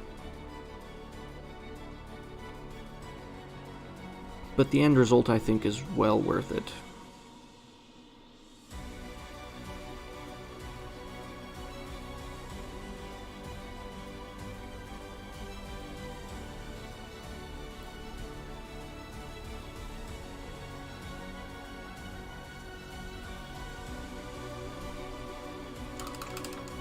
I also rinse my brush a lot when I'm doing this method, because what I don't like is when the paint starts drying in the tip of the brush and it stops being able to go quite as fine point. And especially when you're doing a lot of the same color for an extended period of time, you want to make sure that you are rinsing your brush out frequently.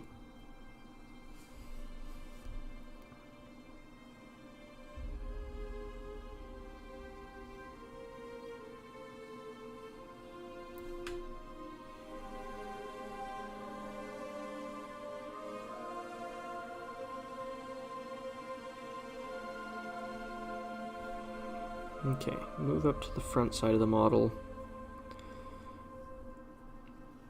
Now, when you do the belly here, you want to think of it in terms of kind of how the hair on the belly would be. There's this ever so subtle recess right along the center that is pretty normal to see on, you know, this kind of body type. And so when you do your lines here, you're not going to cross that line. All of your lines will start from the center of the belly and move outward, because that's just the way that hair kind of forms. It doesn't grow right along that center, or at least it doesn't give the appearance of overlapping that center.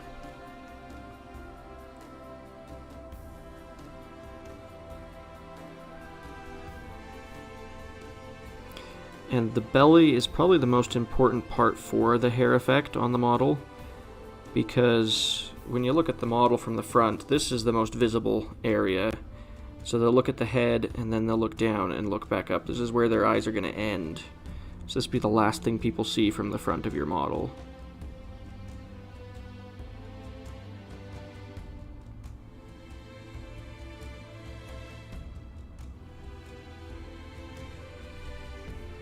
The bellies are also pretty round and smooth. They're not like six-pack bellies, and so the work you do with the brush to add in details that aren't sculpted go a long way to enhance this model.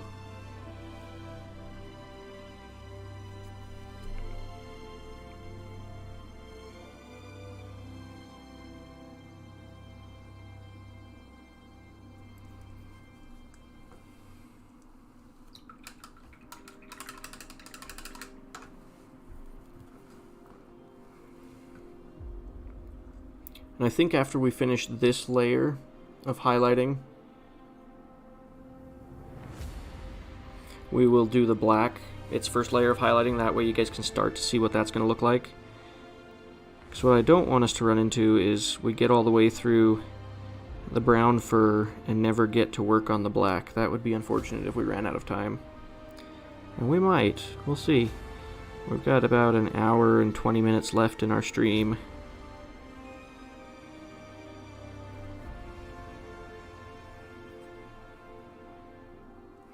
Now when I'm doing the chest here, there's this line right here where there's actually a crease in the chest because the pectoral muscles have multiple layers in them, multiple muscles that kind of come together to form the group. And so I'm leaving that darker to enhance the idea that there is in fact a recess there. And it is somewhat sculpted, it's just kind of subtle.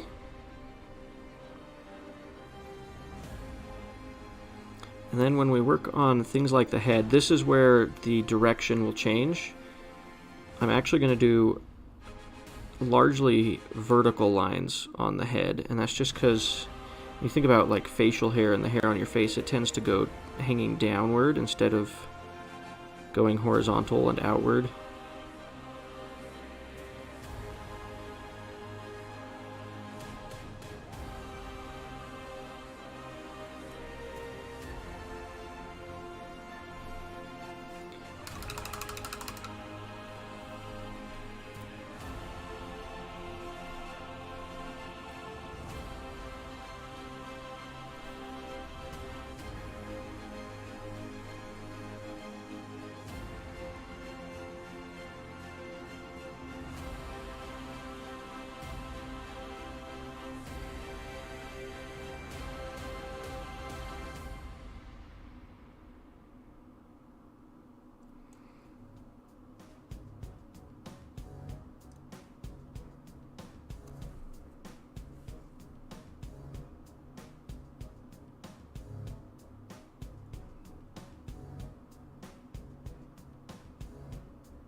I can definitely say that doing the splotches has made this process a little bit harder, just because I have to keep track of where the fur needs to transition from brown to black. And you wouldn't think that's all that hard because the black is obviously darker, but with the glare from the wash we put over it, you just it becomes kind of harder to tell which color's which when you've got your spotlight shining back in your face. So maybe if I do this again, I won't put the wash over the black. That way the areas that are black will be more matte and not quite as glossy. Now if you're worried about the gloss from the wash, that will disappear once you varnish the model. At least as long as you do a matte varnish. If you do a gloss varnish, then you're stuck. But with a matte varnish, you'll be able to eliminate the glossiness of the wash. And I'm still disappointed that Games Workshop changed their formula and made all of their shades slightly more glossy. I really liked their shades before, and I still like them. They're just not, they're not as good. They require a little more attention and care now. So you'll notice as I was doing this, so I was doing, vertical lines here, and then as I moved down the neck, I slowly moved, as we got towards the bottom of the neck, to going back to lines that go, if you continued following it, they go in line with what's on the chest. And so that's something to think about. You do have to kind of slowly transition the direction of the fur so that it flows naturally and just doesn't all of a sudden transition, straight from vertical to horizontal, because that'll look unnatural.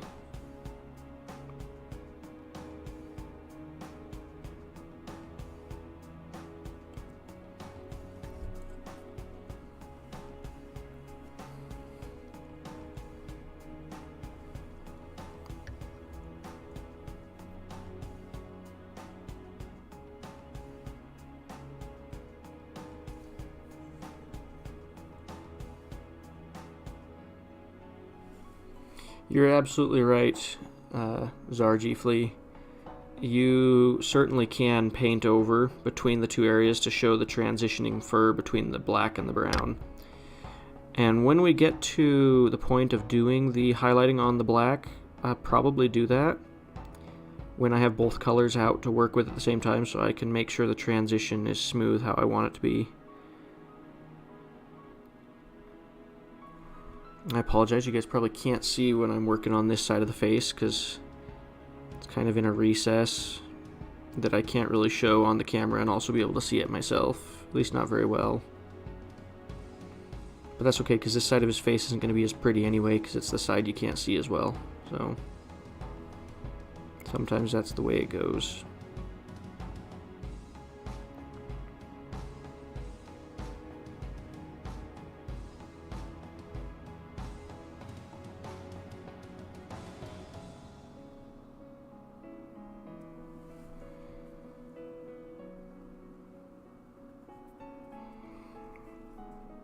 Grab the back of the ears real quick, and once again we're going to go vertical for the ears. I just find that it looks a little bit better that way. If you go horizontal, it just didn't look good when I tried it on a previous model.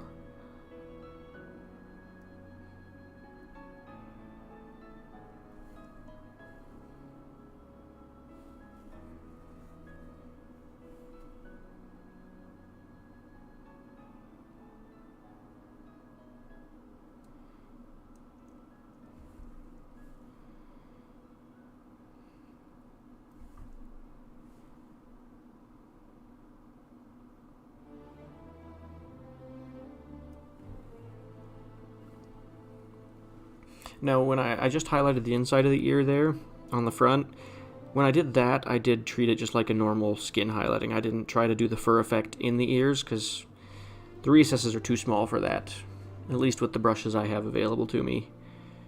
So I'm not even going to attempt to do the hairs inside the ears.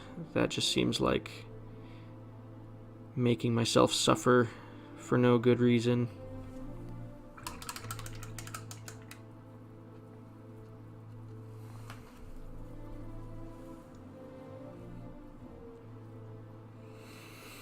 Okay, time for another drink.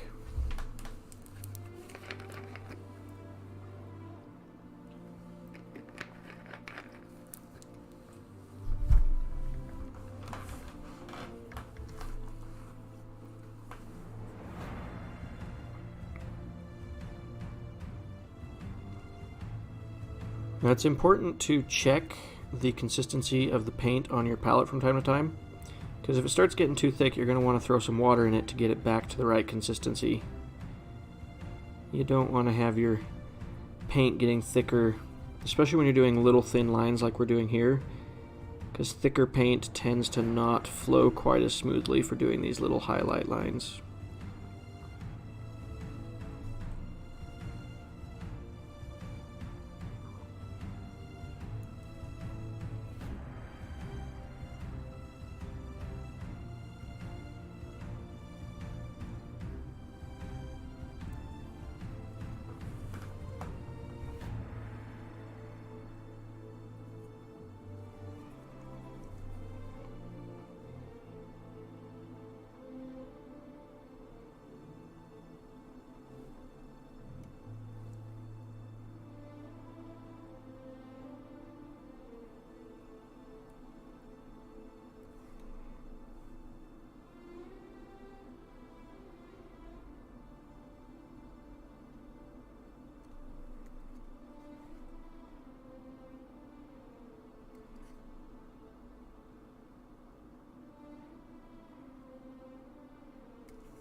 So spots like this are a little bit annoying to get to. Spots where there's a small gap and you can't quite see the detail fully because it's kind of obscured.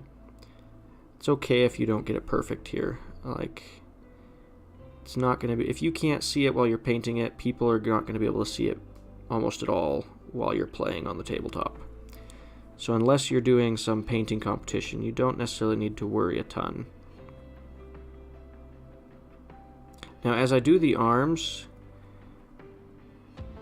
it might appear like I'm doing vertical, but you have to think of the model in terms of how it would be standing just at a natural stance. So while, yes, the lines I'm doing on the arm are, like, they're literally vertical lines, they're horizontal lines when you consider the way the arms would be sitting if he just had them hanging at his side.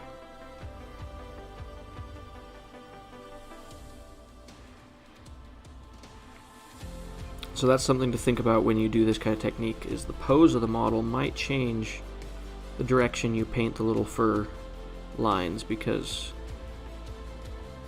the way the model is posed is not the way the model just always sits and stands.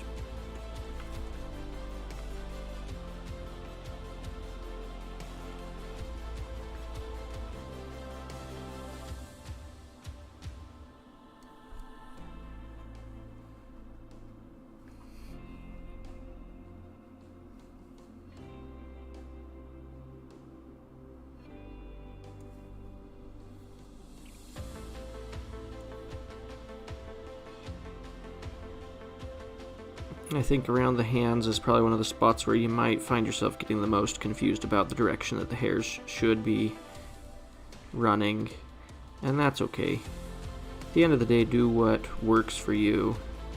It's a Minotaur, so like, realistic probably isn't the right word we should be using to describe our paint jobs, because they are kind of fantasy creatures, and who can really say at the end of the day what they're supposed to look like?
Nope.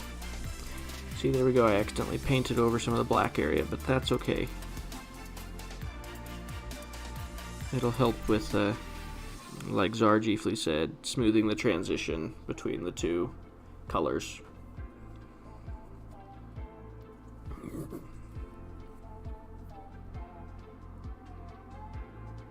If I'm speaking too quietly for you guys, let me know. I tend to start off, when I start a sentence, I tend to start off with a louder voice, and then I slowly get quieter. I think what happens is as I hear my own voice, I think, oh, I'm talking too loud, and I start talking quieter, and then you guys can't hear me. So let me know if I get too quiet.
So as you're starting to see at this point, like, the effect is starting to come together, at least with this first layer, but you can also tell that it is a very time-consuming process. We've been going at it for, I don't know, maybe 20 minutes now.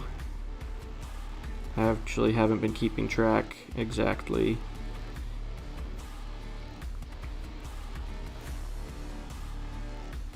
But in my opinion, this method is worth the time you invest into it, because it helps you distinguish between just normal skin painting and painting furry skin. And you will paint creatures over time that are supposed to have fur but don't have it sculpted on them. So this technique comes in really handy for that.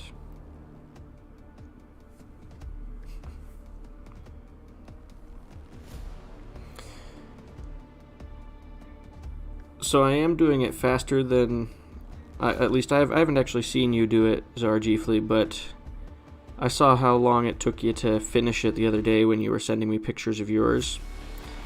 I might be doing it faster, but I think yours turned out a lot nicer. Yours were a lot more deliberate, whereas mine's, I still try to kind of be semi-random with them, where I kind of just go with what feels right at the moment. But I do really love how the hair on your Minotaurs turned out. And not the technique, but the color choice was really cool. So I think, yes, you moved slower than me, but I think your work was nicer.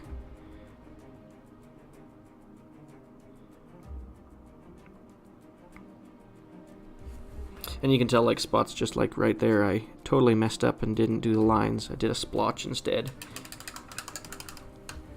Which is fine. Variety is not a bad thing.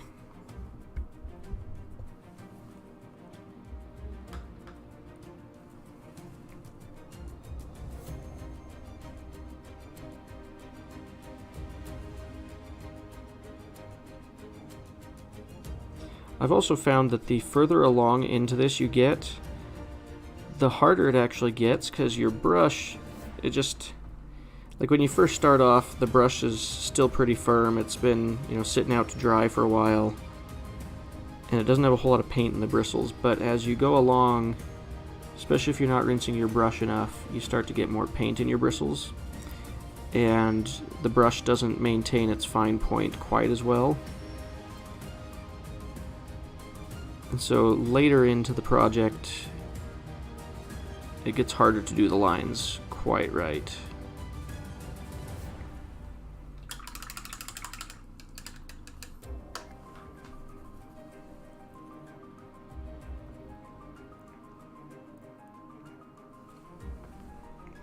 Well, it seems like we're about into our last hour of the stream. This is really flying by tonight. I'm actually surprised at the progress we've made, because when I painted the one for my tutorial, 3 hours in, I did not have it looking like this. This is a lot further along than that one went. And part of that might be that because we're on stream, I'm trying to not pause, not get distracted by Facebook or anything like that. So I'm sure that contributes.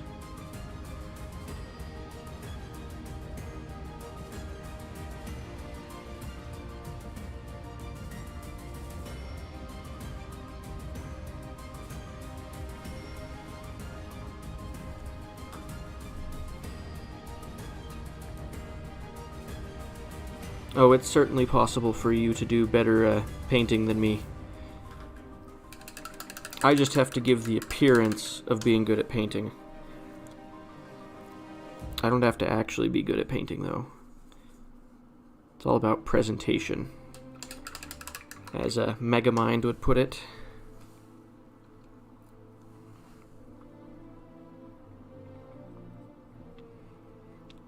Because I'm not that great of a painter. I'm okay.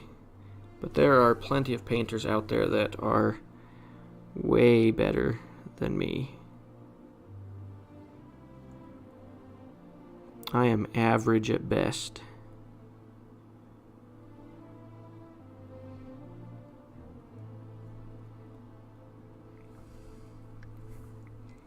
Now I have to ask, are there any of you watching that are going to Adepticon and participating in the Resin Beast contest? Which I think that's just here in a... When is Adepticon? Is that this week? Or is that next week? It's in a couple weeks. It's somewhere around this time of year. But I know Parabellum is sponsoring the Resin Beast painting competition. If I were going to be going to Adepticon, I would definitely be entering something in. But I am not going to that particular event this year. Just wasn't in the cards. Since I went to LVO, it's... 2 conventions that close together is a little hard on the wallet.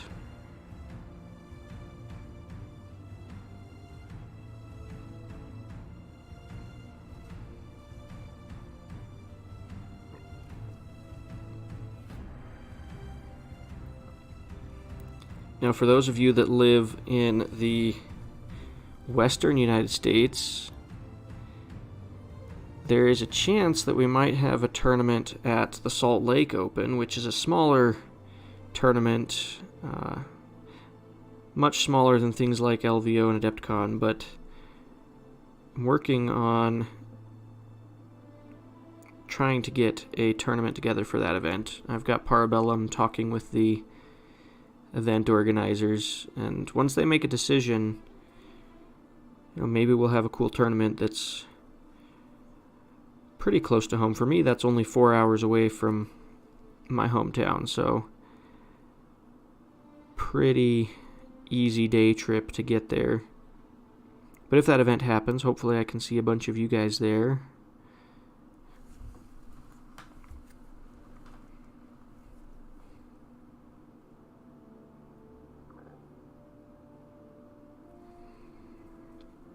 If I hit any more conventions the rest of the year, that would be one of the ones you'd see me at, because it's, like I said, it's pretty much in our backyard.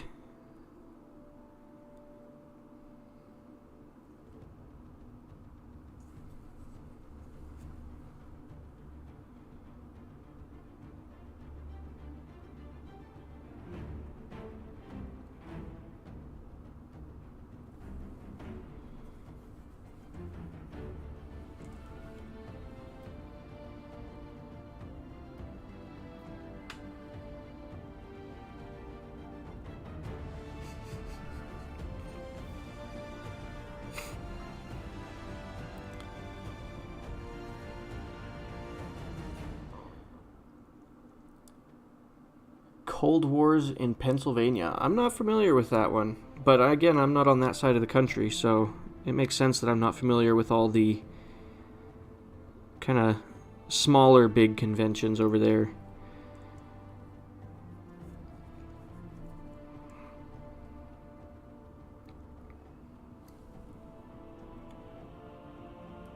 Zargifli, we're gonna have to put that on a t-shirt or something.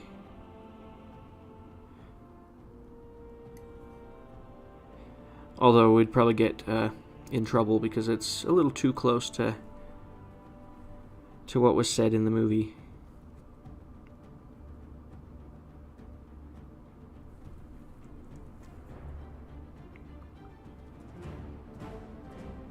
But I mean, it really is a thing. Like, if you really look at, like, there's some YouTube painters that are really, truly amazing. But a lot of them, myself included, we just kind of paint the model and then we just try to edit the video. Like, we don't edit the quality of the painting, but you take out all the mistakes and you don't show people that. You present yourself as if you know what you're doing. Like, most of the time when I start a tutorial, I start it not knowing what I'm going to do, what colors I'm going to use. I might have a rough idea. And a lot of times, especially for custom color schemes where it's not like an official color scheme, I go into a project not even knowing if it's going to look good. And you just kind of start recording it. And if it turns out good, you make a video out of it. If it doesn't, you don't. There are a couple videos that I recorded about halfway through and then decided that the project just wasn't good enough for a video. Or rather that the project just wasn't turning out in a way that I felt represented how I wanted my channel to be.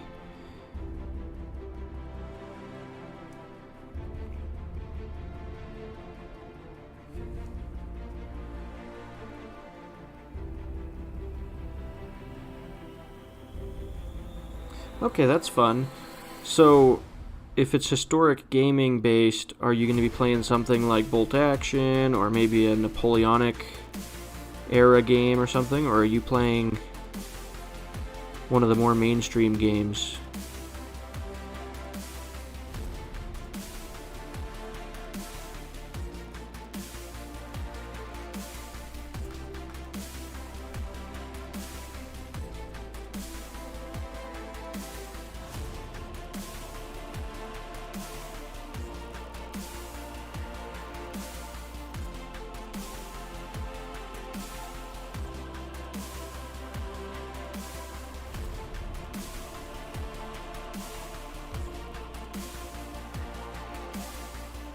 Okay, I'm just kind of double checking here, but I think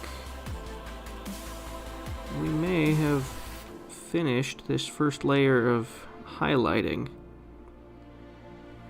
We've got quite a bit of paint left over though, so I'm double checking because... Oh, I found a spot. We missed this bicep. That's because it's kind of hard to get to.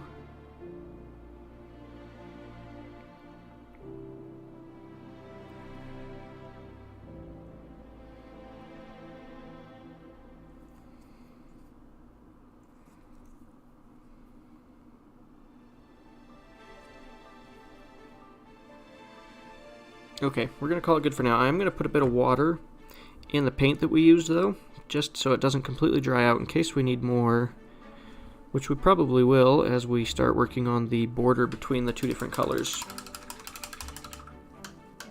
So now we're going to work on our highlight for the black. And what I like to do for the black, the way it turned out on this other Minotaur, you can see it came out to almost more of a blue.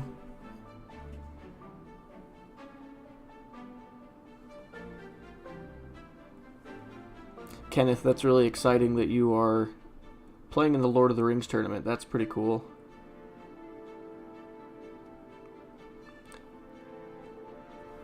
Hopefully that goes well for you. I've never actually played the Lord of the Rings game, but it looks like fun. Anyway, what I end up doing is the same as I did with the brown. I'm going to do a mix of 1 part Abaddon Black to 1 part Dark Reaper, and it's going to create this really dark blue-gray, and then we will do the Dark Reaper by itself later on. And it does create kind of a more of a blue sheen to the black skin. But I'm okay with that. To me, it's kind of like, kind of gives it a comic book look, almost. Because if you've ever looked at like old Marvel comics, anybody that was wearing black always had blue highlighting to help the appearance. Because black by itself is not a color that's super easy to highlight and do shading on. So, make sure that I don't have any wet black paint already.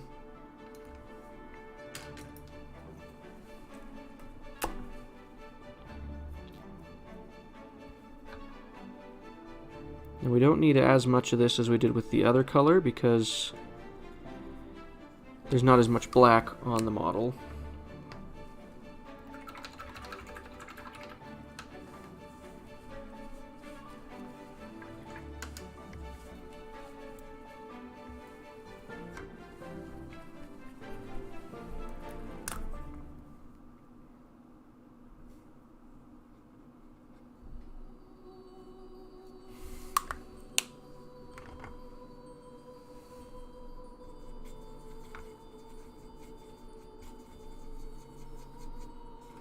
Oh yeah, that's a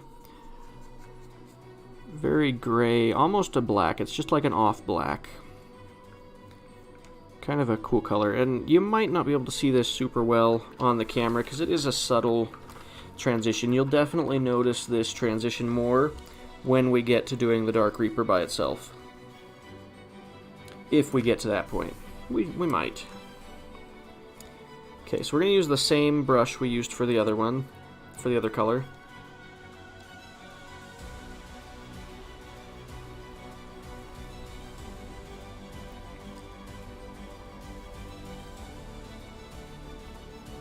And we're just going to do the same exact thing, and I'm starting on the chest this time, because why not?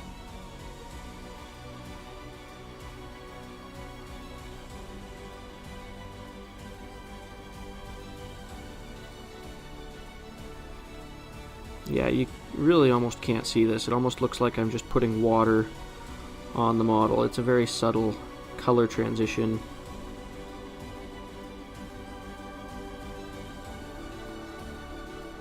But that is kind of the goal. The goal of painting this way and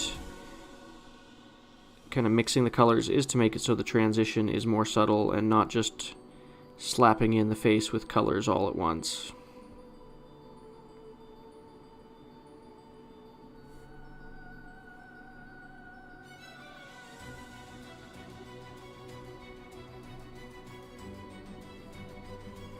Now as we get up to the border between the colors, it's okay to have a couple of these lines overlap, just a smidge. And we'll probably go back through later and add some more brown stripes that cross over into the black, just to help kind of communicate that this is fur and that hairs that are on one color could cross over into the area that's largely the other color.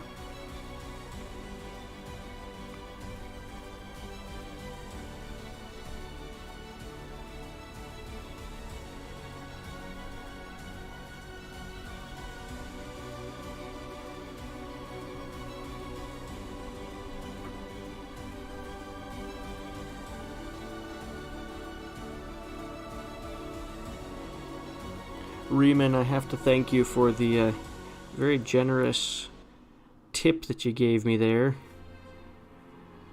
I think you've done that in my last two videos too. You're awesome. Just want you to know that.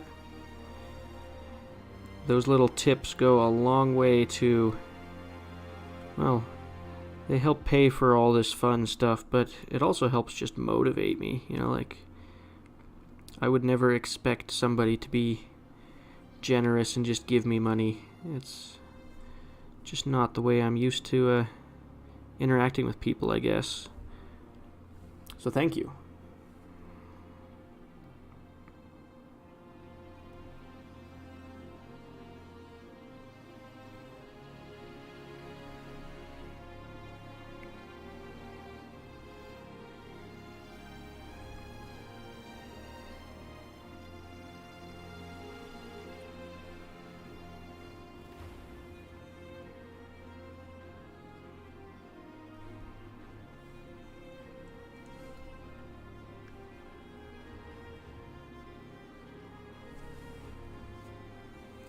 So you guys will have to let me know there in the chat if you can even really tell that I'm putting a color on here that is any lighter than the black. I can tell, but I'm seeing the model in person.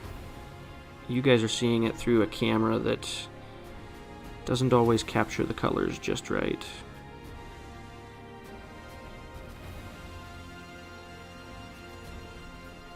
But I hope you can at least tell what's going on here so that you can mimic it on your own models.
Now I find when I'm doing the black fur and doing the highlights for the hair, it helps sell the aesthetic more if you do leave some wider gaps in the black than what you do with the brown. I think that's partially just because if you do too much of the gray and the blue highlighting, it does start to turn it too much towards a blue color. So definitely make sure you leave some stripes of black showing through, and if you want to, you can go back through later and add the black stripes.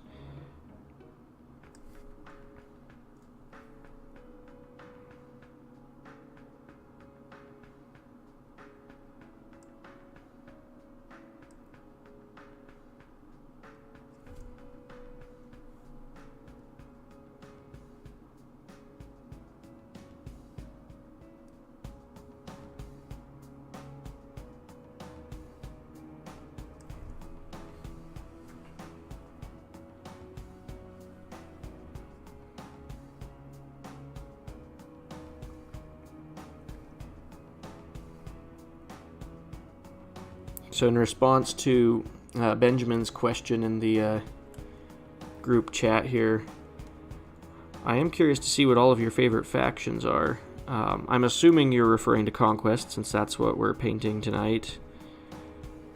For me, it's kind of a hard tie between City-States and Old Dominion. And I think long term, once I've played both of them, it might be City-States, because I think their playstyles might be a little more fun. Like, Old Dominion are a ton of fun to play, but with the models I own for Old Dominion right now, they do tend to get kind of stuck into the same playstyle every time I play with them. They really, in my opinion right now, have two playstyles for me, the way I like to play them. They're either bone golems and built around that, or they're built around the Fallen Divinity. And I don't much like the Fallen Divinity playstyle. That's just my personal preference. Whereas I feel like the City-States, you're going to be able to build your list around Minotaurs, you'll be able to build them around different infantry options. They're going to have a pretty decent cavalry build, especially when the War Chariot comes out down the road.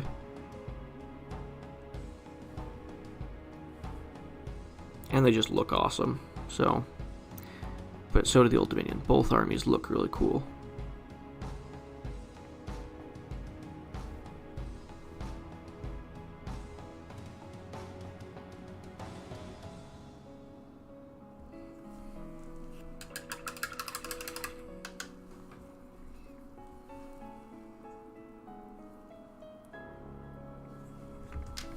Need to grab some water. My voice is starting to give out on me a little bit.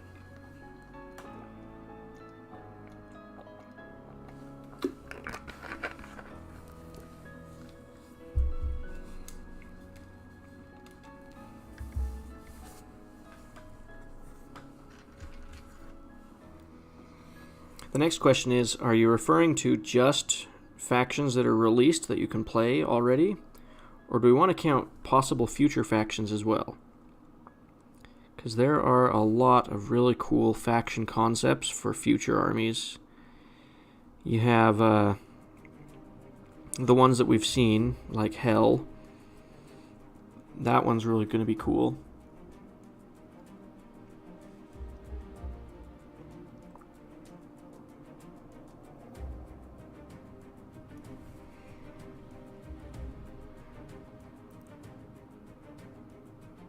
So I'm assuming you started off with the 2-player starter set, since you say that you're starting with Spires and 100 Kingdoms.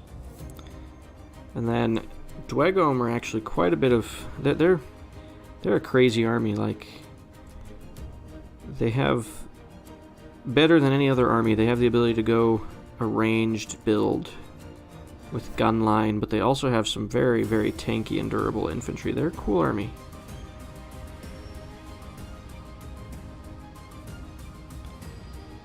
If we count armies that are coming out in the future, we open up things like the Weaver Courts, which are the... As I view them, they're the Wood Elf version of Spires. I know they're more complicated than that, but at their core, that's what they are. For me, at least. We have Hell, which is going to be super cool, like I mentioned earlier, with their all sorts of variety of lesser drakes, and even an actual dragon, it's still a lesser dragon. It's not quite the god tier dragons that are in the lore, but either way, that's going to be a super cool army. And I think if they do when they do make that army, that'll be my wife's second army. Maybe even her favorite. Maybe it'll take over Wadroon. I don't know. And then you have Famine, which that's probably not going to end up being the name of the army, but that's one that I'm really excited for. That's going to be like Creatures of the Deep and like Cthulhu style, and like pirate raiders from the sea and stuff. It's going to be really cool. The only reason that one wasn't part of the voting, from what I heard in this last vote we did, is because Parabellum didn't want kind of both of their big bad world-changing armies to pop up back to back, because Old Dominion were like one of those world-changing event type armies, and I guess Famine will be one of the others, and they didn't want them coming too close together, because Famine would have won. Like, who doesn't want Cthulhu and big fishmen and an easy way to make fish gnomes canon?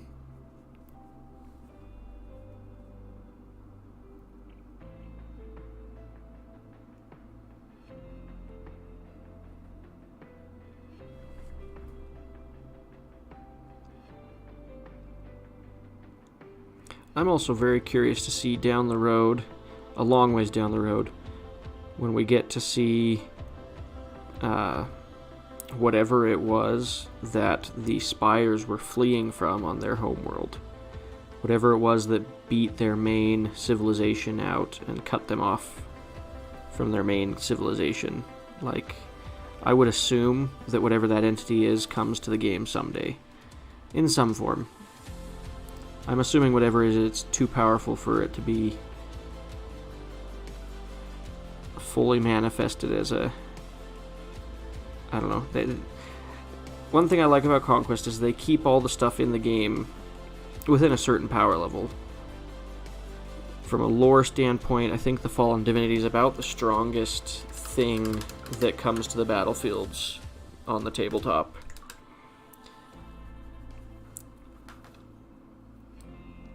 As opposed to games like Age of Sigmar, where there are god-tier creatures released every other year. We've got Kragnos, you've got Morathai, you've got all these characters in Sigmar that are gods walking around on the battlefield, and it kind of makes it so that game doesn't makes mortals seem really unimpressive.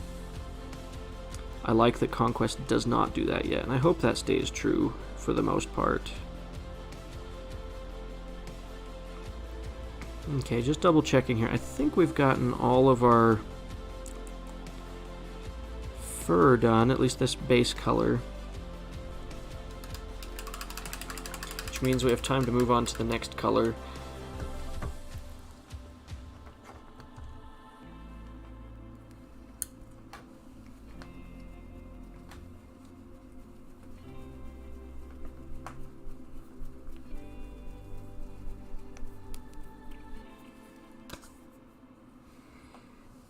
So now we're going to work with Dark Reaper by itself. I am going to pull straight from the pot on this one. And you might say, well, that's going to make the paint too thick. So what I'm going to be doing, whenever I use paint straight from the pot, I tend to keep my brush a little bit more wet. I don't quite dry it out as much as I would for normal techniques. And this helps make it so that the paint just kind of automatically gets thinned down in the bristles of the brush. Might have a little too much water in there though right now.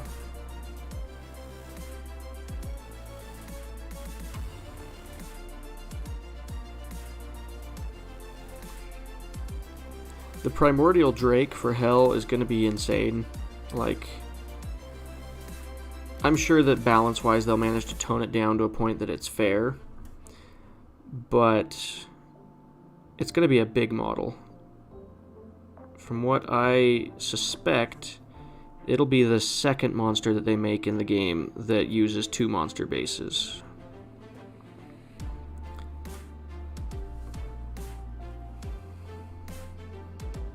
Getting a little carried away with my lines here.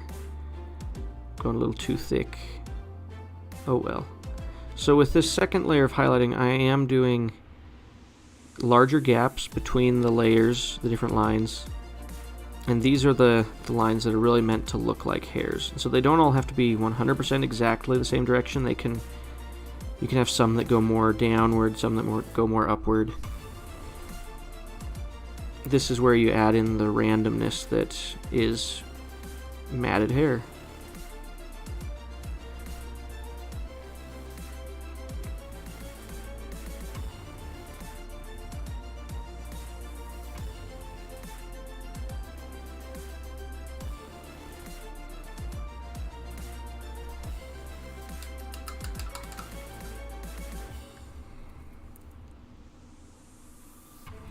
Yeah, so later this year we're getting the Tauntaur for the Wadroon, and I've seen the render for that, like the 3D render. I was able to see that at LVO, and that is going to be a really cool monster. It's actually big enough that it's going to eat up 2 monster base plates, from what I've heard. It'll be 2 lengthwise, so it's a long and tall monster. And that's going to be super cool. I know my wife is super excited to get her hands on that model.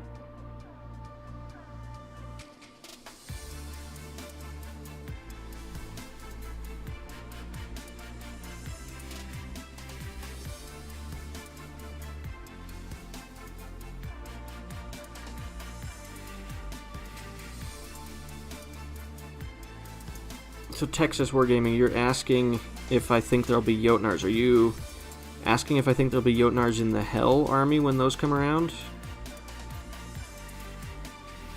If that's what you're asking, I honestly don't think there will be. There could be. But I actually kind of hope there's not. Just because I think giants have been fleshed out enough on the tabletop already. With city-states getting 2 giant variants as well. That means we have 5 giants running around. Yeah, 5.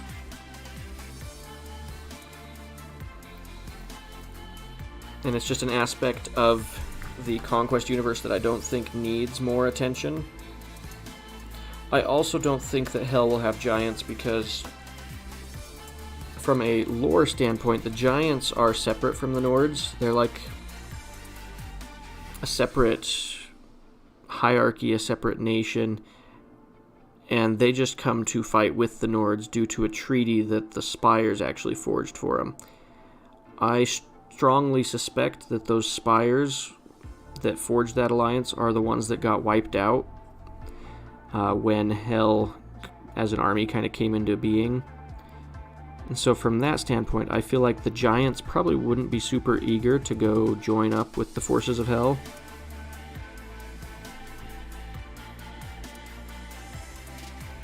But that's just my thoughts on it.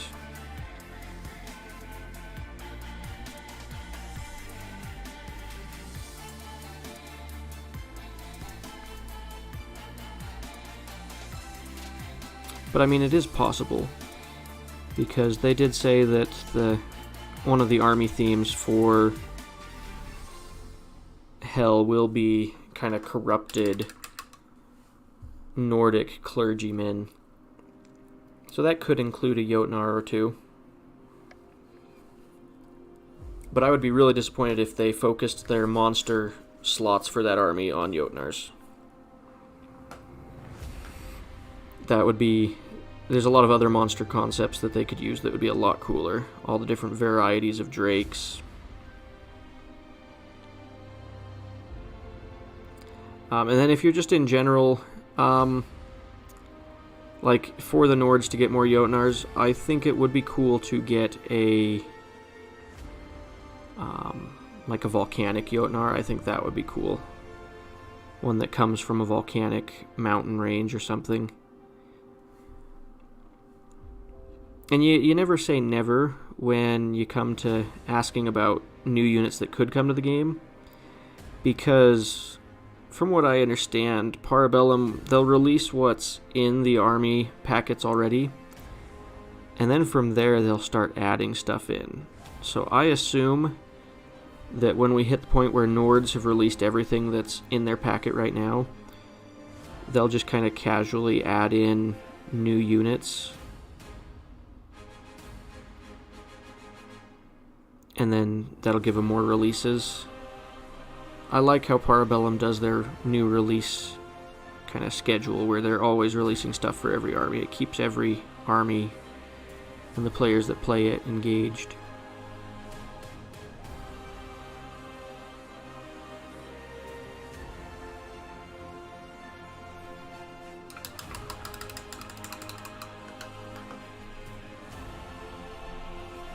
You guys can kind of start to see how that extra layer of highlighting kind of looks like hair or fur.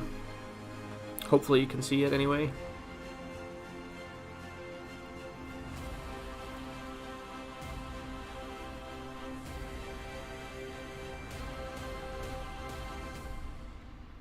Just going to put some water directly onto this paint pot to help thin it down a little bit.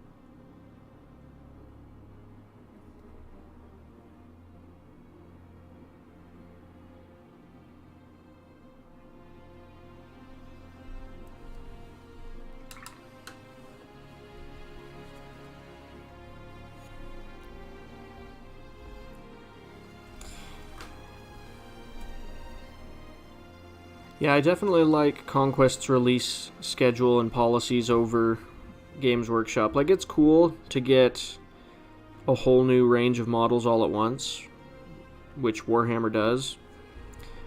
But it is kind of sad when, like, if you've already collected everything that's available for your army, you don't have any desire to get a second army. There's not really a whole lot of reason to continue buying Warhammer models.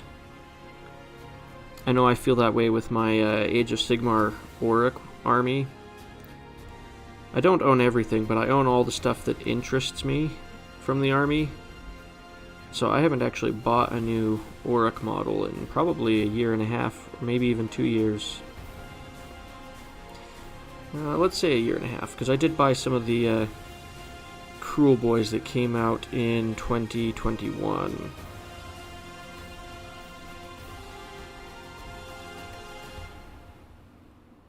But if they did it like Warhammer, I'd be buying new Aurics every couple months. Or if they did it like Conquest, I mean.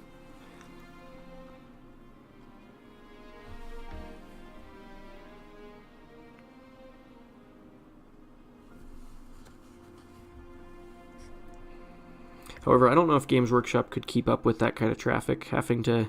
Because they have... In each of their games, there's probably about 20 armies currently. Some of them get closer to the 30 mark if you count sub-factions and stuff. If they were having to constantly be supporting all of those with new releases, they might get a little overwhelmed. But they might not as well. I don't know. I don't know their internal operating over there at Games Workshop.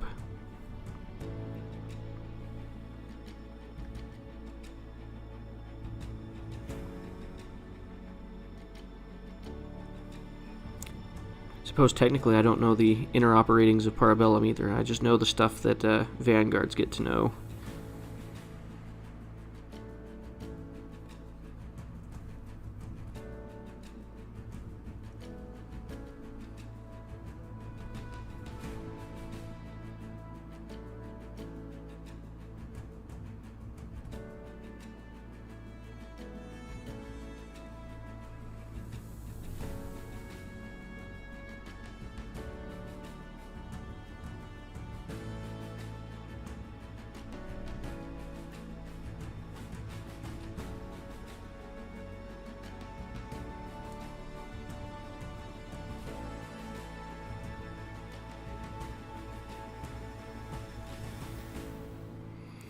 So as I'm doing this this black fur, if you didn't like the blue tone that I'm getting on mine, you could very easily just use various shades of gray to highlight your black. And that might turn out better for you if you're not a fan of the blue tone. Because our first highlight was basically just a gray. This second highlight is more of a blue-gray. And so it might not be everybody's favorite. I like it, but I also like blue. I always try to sneak blue into every single one of my projects, at least somewhere. Because that's my favorite go-to color.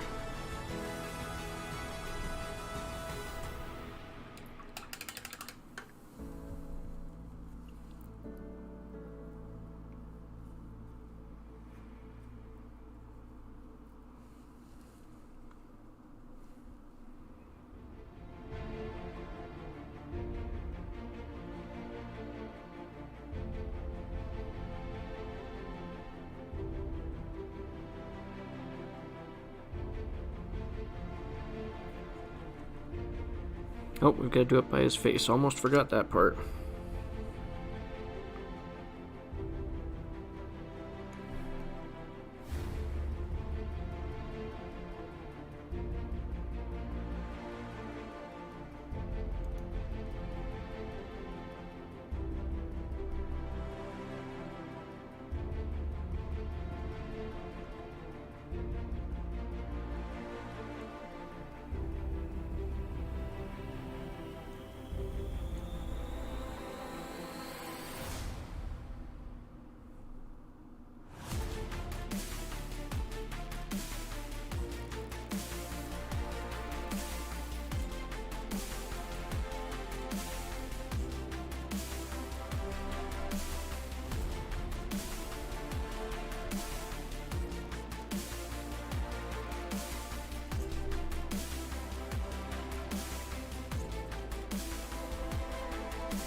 I think I'm happy with that. The skin and the fur is starting to come together, and you can actually tell that there are, splotches of different color.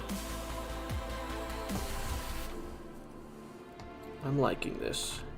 I'm glad you guys are here to help decide what colors we're going to put where, because the splotches were a good idea. I'm going to have to do that on more of my other Minotaurs. I've got 2 squads right now. I've got the Thyrians, and I've got another squad of Haspits I still need to build.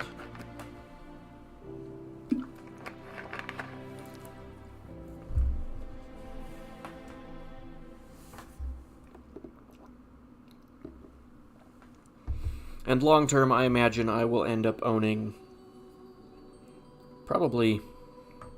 Minotaurs will probably be the brute that I own more of than any of the other brutes in any of the other armies.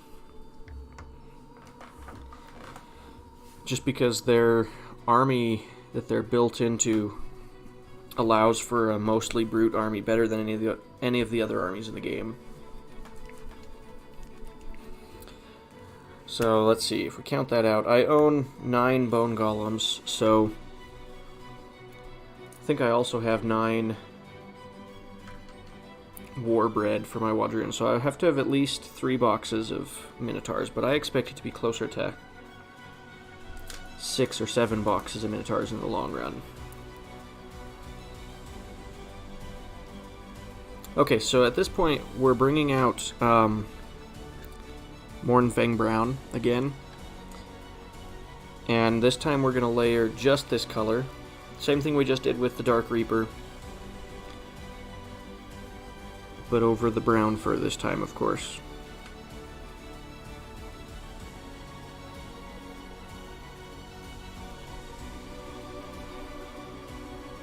And if I mess this up, I do still have the brown color we used previously, so I can go back through and touch it back up.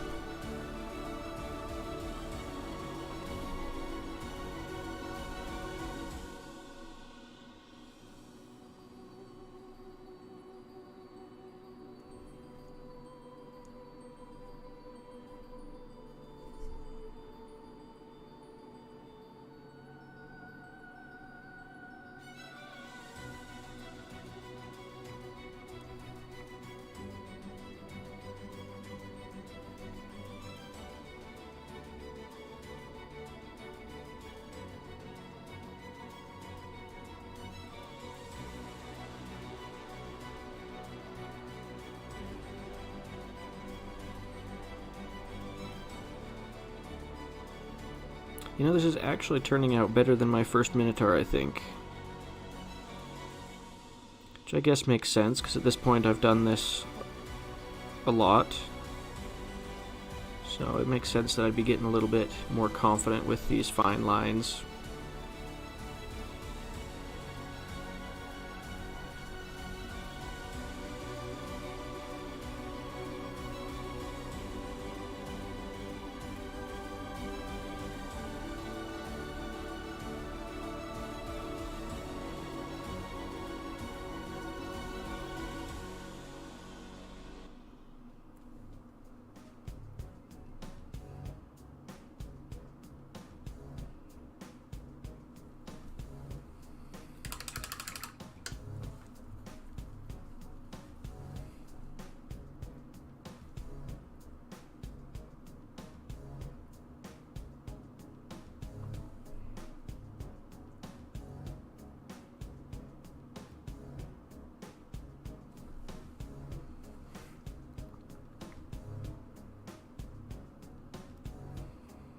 Yeah, I love how that's turning out on the back. I hope you guys can more or less see that.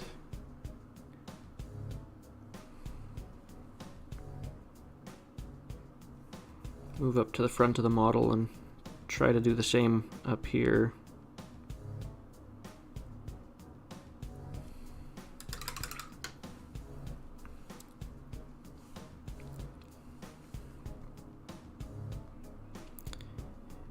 If you guys are going along doing this and your brush starts to wear out on you, don't be afraid to start a fresh brush.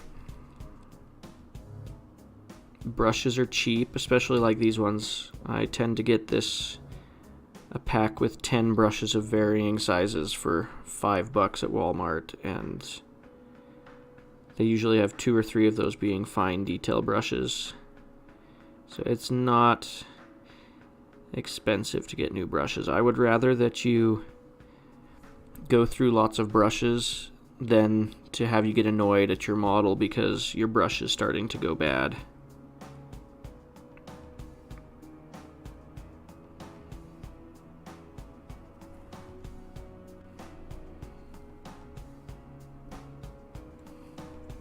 And my brush isn't going bad. It's just needs to be rinsed out periodically.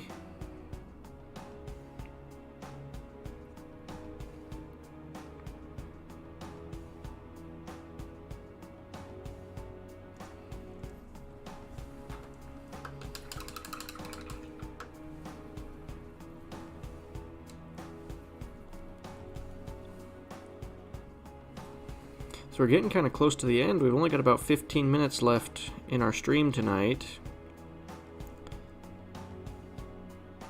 So if you've got questions and you want them answered for sure before the end of this stream, throw them out there.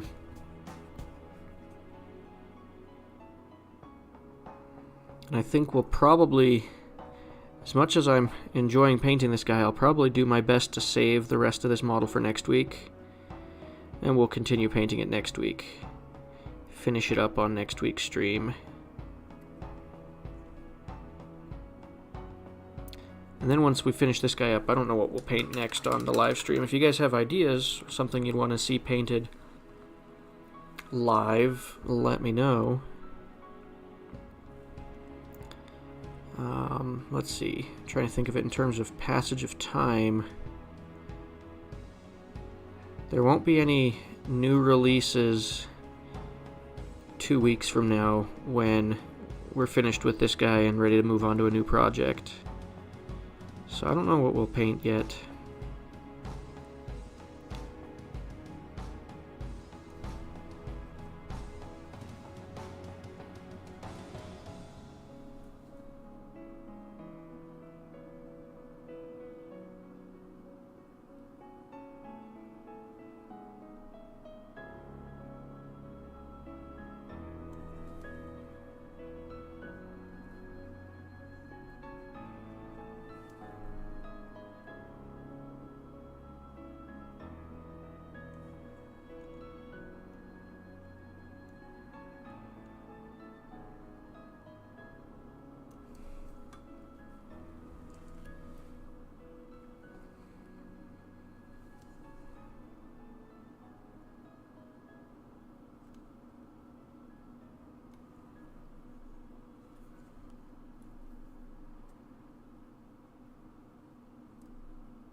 Sorry once again, I'm not being super talkative. I keep getting into the zone with this painting, which isn't a bad thing. It's good to be into what you're working on. Just not very entertaining for you guys if I'm just sitting here being quiet.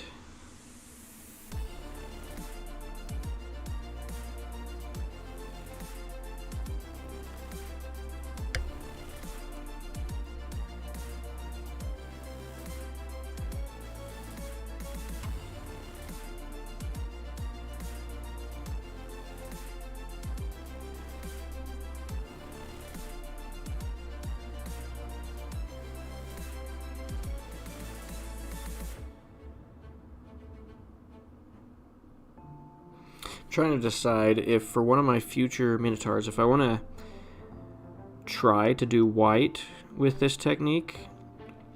Feels like it would be really annoying.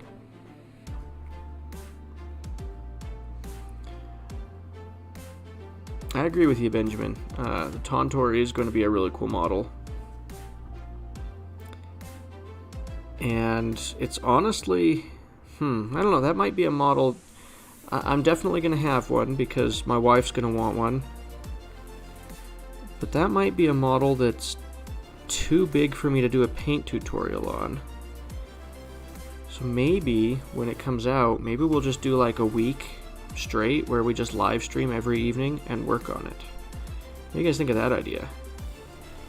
Would you guys be interested in sitting and watching me paint the same dinosaur for a week straight? and see if we can finish it in that time.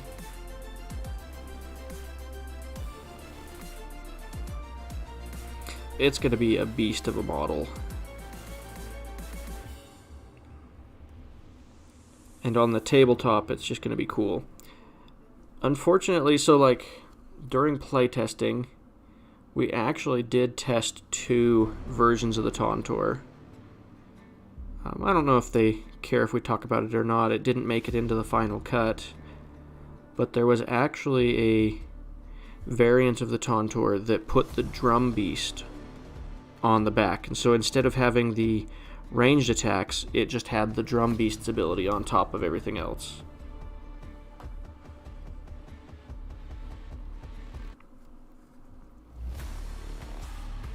I didn't get to test to see how it played on the tabletop because I was not focusing on Wadroon during testing, but I got to see it written in the rules, and I thought it was a cool concept.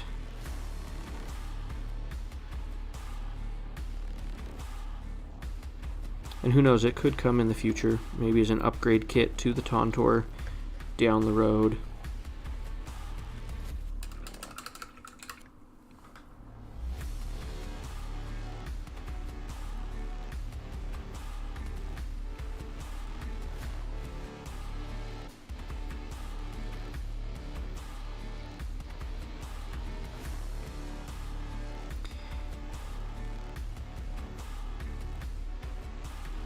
Now that you guys have given me this idea of painting the Minotaur on stream, I actually kind of like the idea. Because like I said, like a model that big, the tutorial would be probably a half-hour long, maybe longer. And probably have 50 or 60 steps in the painting, because you've got the saddle, you've got the actual dinosaur itself, you've got all the little Wadroon that sit in the saddle, throwing spears and stuff down. You could almost do 3 different videos on how to paint it.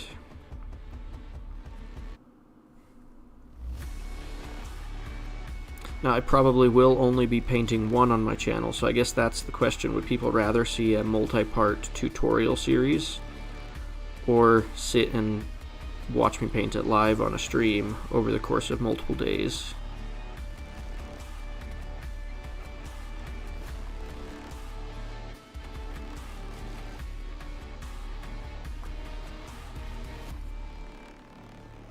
Hey, Zargeefly, don't give any spoilers.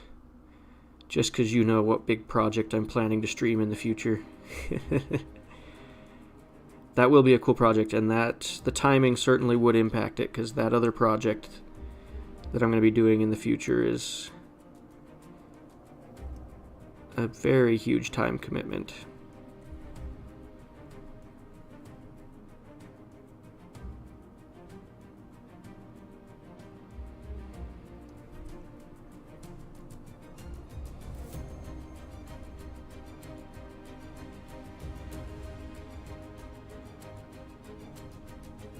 In fact, come to think of it, I have probably, let me think how many big models I have planned to paint this year. I've got the giants for the city-states, the Minotaur, so that's 2, plus 2 other big ones that I'm planning. Yeah, I've got at least 4 big projects. Nope, 5, because the one I'm working on currently with Angron. So I've got 5 big model projects planned for this year. That's pretty abnormal for me. I normally do like 1 or 2 big models a year, just because the videos take so long to edit and make. You spend 50 hours working on the model and then 20 hours editing the video. You spent 2 weeks of full-time work almost.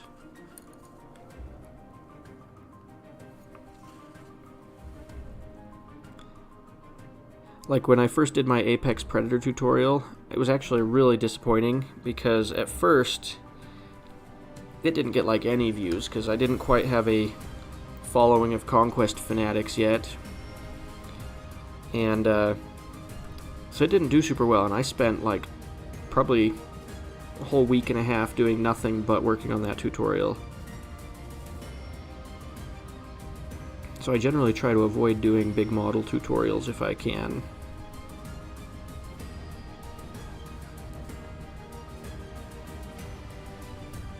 Of course you don't know.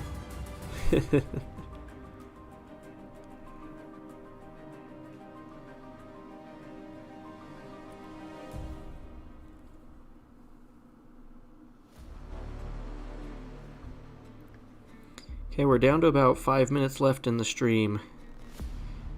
Maybe less depending on how far behind you are in the video. Because I know there's a delay between when I say things and when you guys hear it. I just don't know how much that delay is.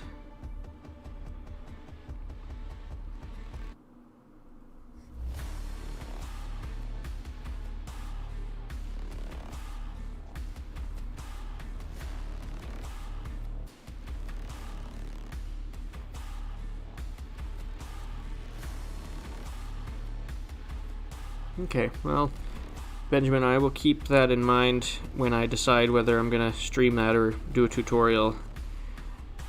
The streaming seems like a really cool idea, and I think it is a good way to get you guys directly involved with the painting process on such a big model. And if I say I'm going to live stream it non-stop from the time I get it, maybe Parabellum will even send me one. I don't have to buy it, that would be nice. Although a model that size, I wouldn't be surprised if they said, no, you get to buy that one yourself. Which is fine. We're planning our budget that way anyway, so.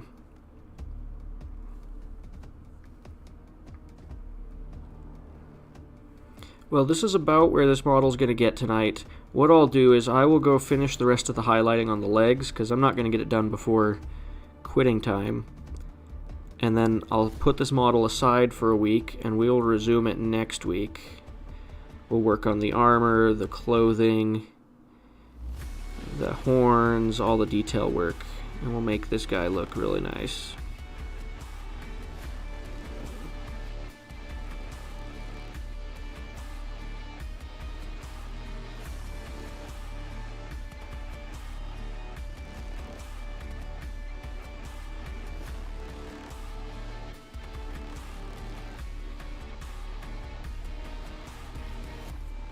But I want to make sure I thank you guys for watching tonight before we call it quits, because I want to make sure you guys know that I appreciate it. These live streams have been kind of a fun experiment, and I'm liking the way they're turning out. I've got to find ways to make it better. The biggest hurdle I want to overcome with these live streams is getting my camera to be better. I don't know how clear it actually comes out in the final render, but I know on my screen, even when I've got it focused, the version of the video that I see is always more blurry because it doesn't render it at its full resolution. And that's largely because it's uploading it directly, so I don't actually know if the picture's clear on these live streams at all. But I kind of want to get a better camera for streaming.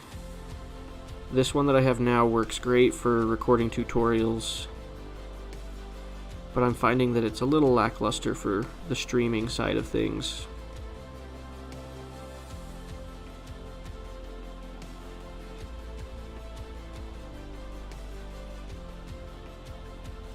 But I'm grateful that you guys are here supporting me and watching these streams, painting with me. We're going to get to paint a lot of fun models in the future.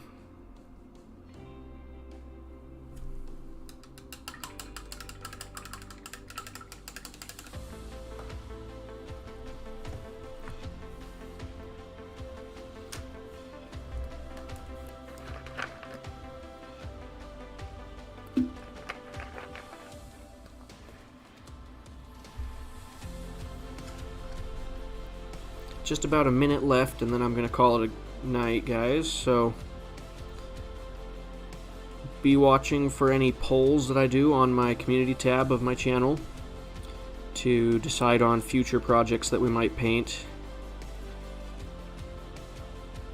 And like I said, next week we'll just be continuing on this Minotaur, unless somebody has a major urgent request that they need to see painted, which I doubt anybody would want to interrupt the painting of the Minotaur. But we will see you guys next week, and you guys have an amazing week. Don't be afraid to shoot me a message or reach out to me if you guys need any painting assistance or advice between now and next time. Or if you've got a specific technique you'd like to request I include in one of my videos. I want to deliver to you guys the help that you want, the techniques that you want to see.